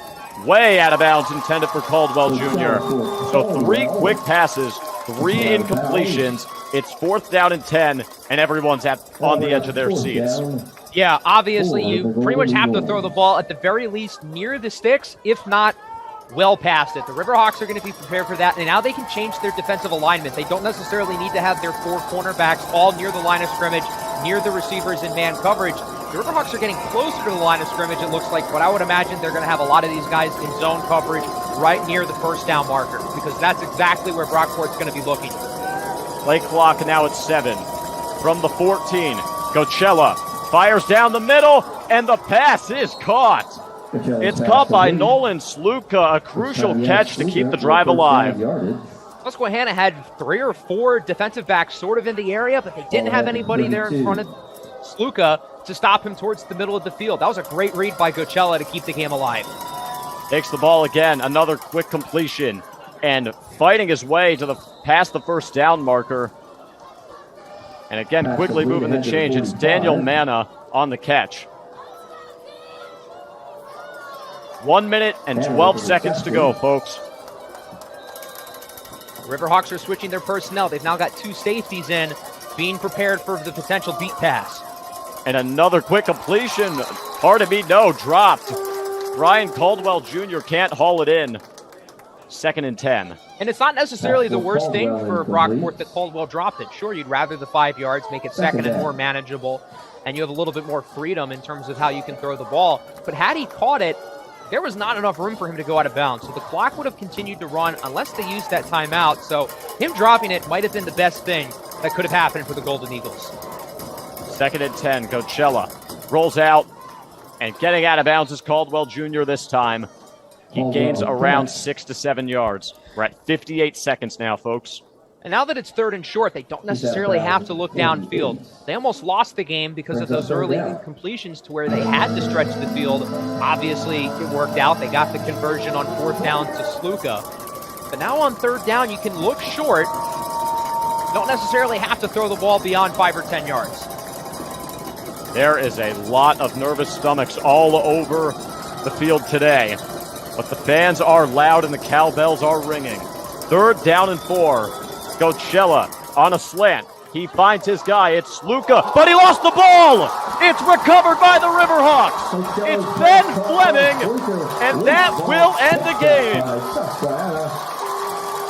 What a play by the Riverhawk defense, and what a bad time for a turnover, courtesy of Nolan Sluka. Absolutely, and the part that's going to hurt for Brockport especially is they would have gotten the first down. But as you can see, Sluka makes a nice move, but coughs it up right there, and Fleming does a great job of diving on the football immediately. That ball was clearly out as well, an obvious fumble, and that is how the Riverhawks are going to win this game. It wasn't pretty at times. We were on the edge of our seats. The Riverhawks had some mistakes, but at the end of the day, they will walk out of here with a win. Ehrlich gets in the victory formation, takes a knee. They'll have to do it one more time, though. Maybe even more, as Brockport will use a timeout. Even though they're using the timeout, it's not going to matter because it's still 2nd down. Ehrlich's going to be able to kneel it twice and end this game. This was certainly far from a perfect performance for the Riverhawks. The offense had their ups and downs. Their defense was far from perfect in the second half after an awesome first half. But at the end of the day, a win's a win, especially against a great team like Brockport, who this Susquehanna team's know is a challenge, as we saw last year with the final score being 6-5. We had some more offense today, but still a really exciting matchup to propel the Riverhawks up to 2-0 before their matchup with the defending champion Cortland Red Dragons. And some other good news elsewhere in terms of Riverhawk athletics. Men's soccer playing Shenandoah up at Sassafras Field. They lead it 2-0 after nearly 83 minutes played. So barring anything drastic, they'll walk out with a win as well as Ehrlich takes a knee. And one more will be enough to do the job. And as you said, the defending national champions, SUNY Cortland Red Dragons, are making the journey up to Selinsgrove next Saturday. And all eyes are going to be on that matchup. Absolutely. The premier matchup of Division III football next week. SUNY Cortland's gotten off to a really good start this year after their championship run last year. But remember, SUNY Cortland did not go undefeated. They lost one game in their building to Susquehanna. So even though Cortland sat atop the Division III landscape by winning the championship, you still feel like there's going to be a chip on their shoulder because they lost to these guys last year. The Riverhawks are going to have to be ready. I think they're going to be up for the task, though, as they come away here with a clutch victory against Brockport. Both sides meet in the middle, the traditional post-game handshake. And for Brockport, even though you didn't play your best game, it was a nightmare first half overall. You still hung tough. You had a chance to win the game at the end. And they showed that they themselves will be a very formidable team themselves as they move forward with their season. Absolutely. This Brockport team is really strong. We talked about that they are one of the better teams in the Empire 8 Conference, which is one of the better leagues in Division 3 with some really good teams, including Cortland, who, of course, Brockport's going to see later this year, like Susquehanna. But a great win here for the Riverhawks. Again, it wasn't perfect. There's going to be a lot to work on going into their matchup next week, where they're going to have to be pretty much perfect against one of the best teams in the country. But look, a win is a win at the end of the day. You can hash out what went wrong in the meeting room on Monday and Tuesday, but right now all you got to do is celebrate after a close and triumphant victory over Brockport. And as for SUNY Cortland, they took care of their business against another landmark conference team. They invited Lycoming into their building, and the final 70-7, a total blowout in their favor. So they are back like they never left last year. They're 2-0, and what a matchup we have in store next Saturday. Absolutely. That game's going to be really exciting. Again, the premier matchup on the Division III football calendar, a rematch from a really exciting game last year. Not only did the Riverhawks win it, but again, it was a close one. And I think that's the great team about this Susquehanna team. They know how to win big blowouts, as we saw last week, but they also know how to win the close one. Very, very solid situational football. We saw it today on both sides of the ball, ultimately leading to the win. And with that about wraps it up for us, folks, here on the Riverhawk Network, presented by Flow Sports. Thank you so much for making us a part of your day. I'm Matt Vargo, along with Alex Weldy. We'll see you next week, and we'll see you on the flip side. Have a good day, folks.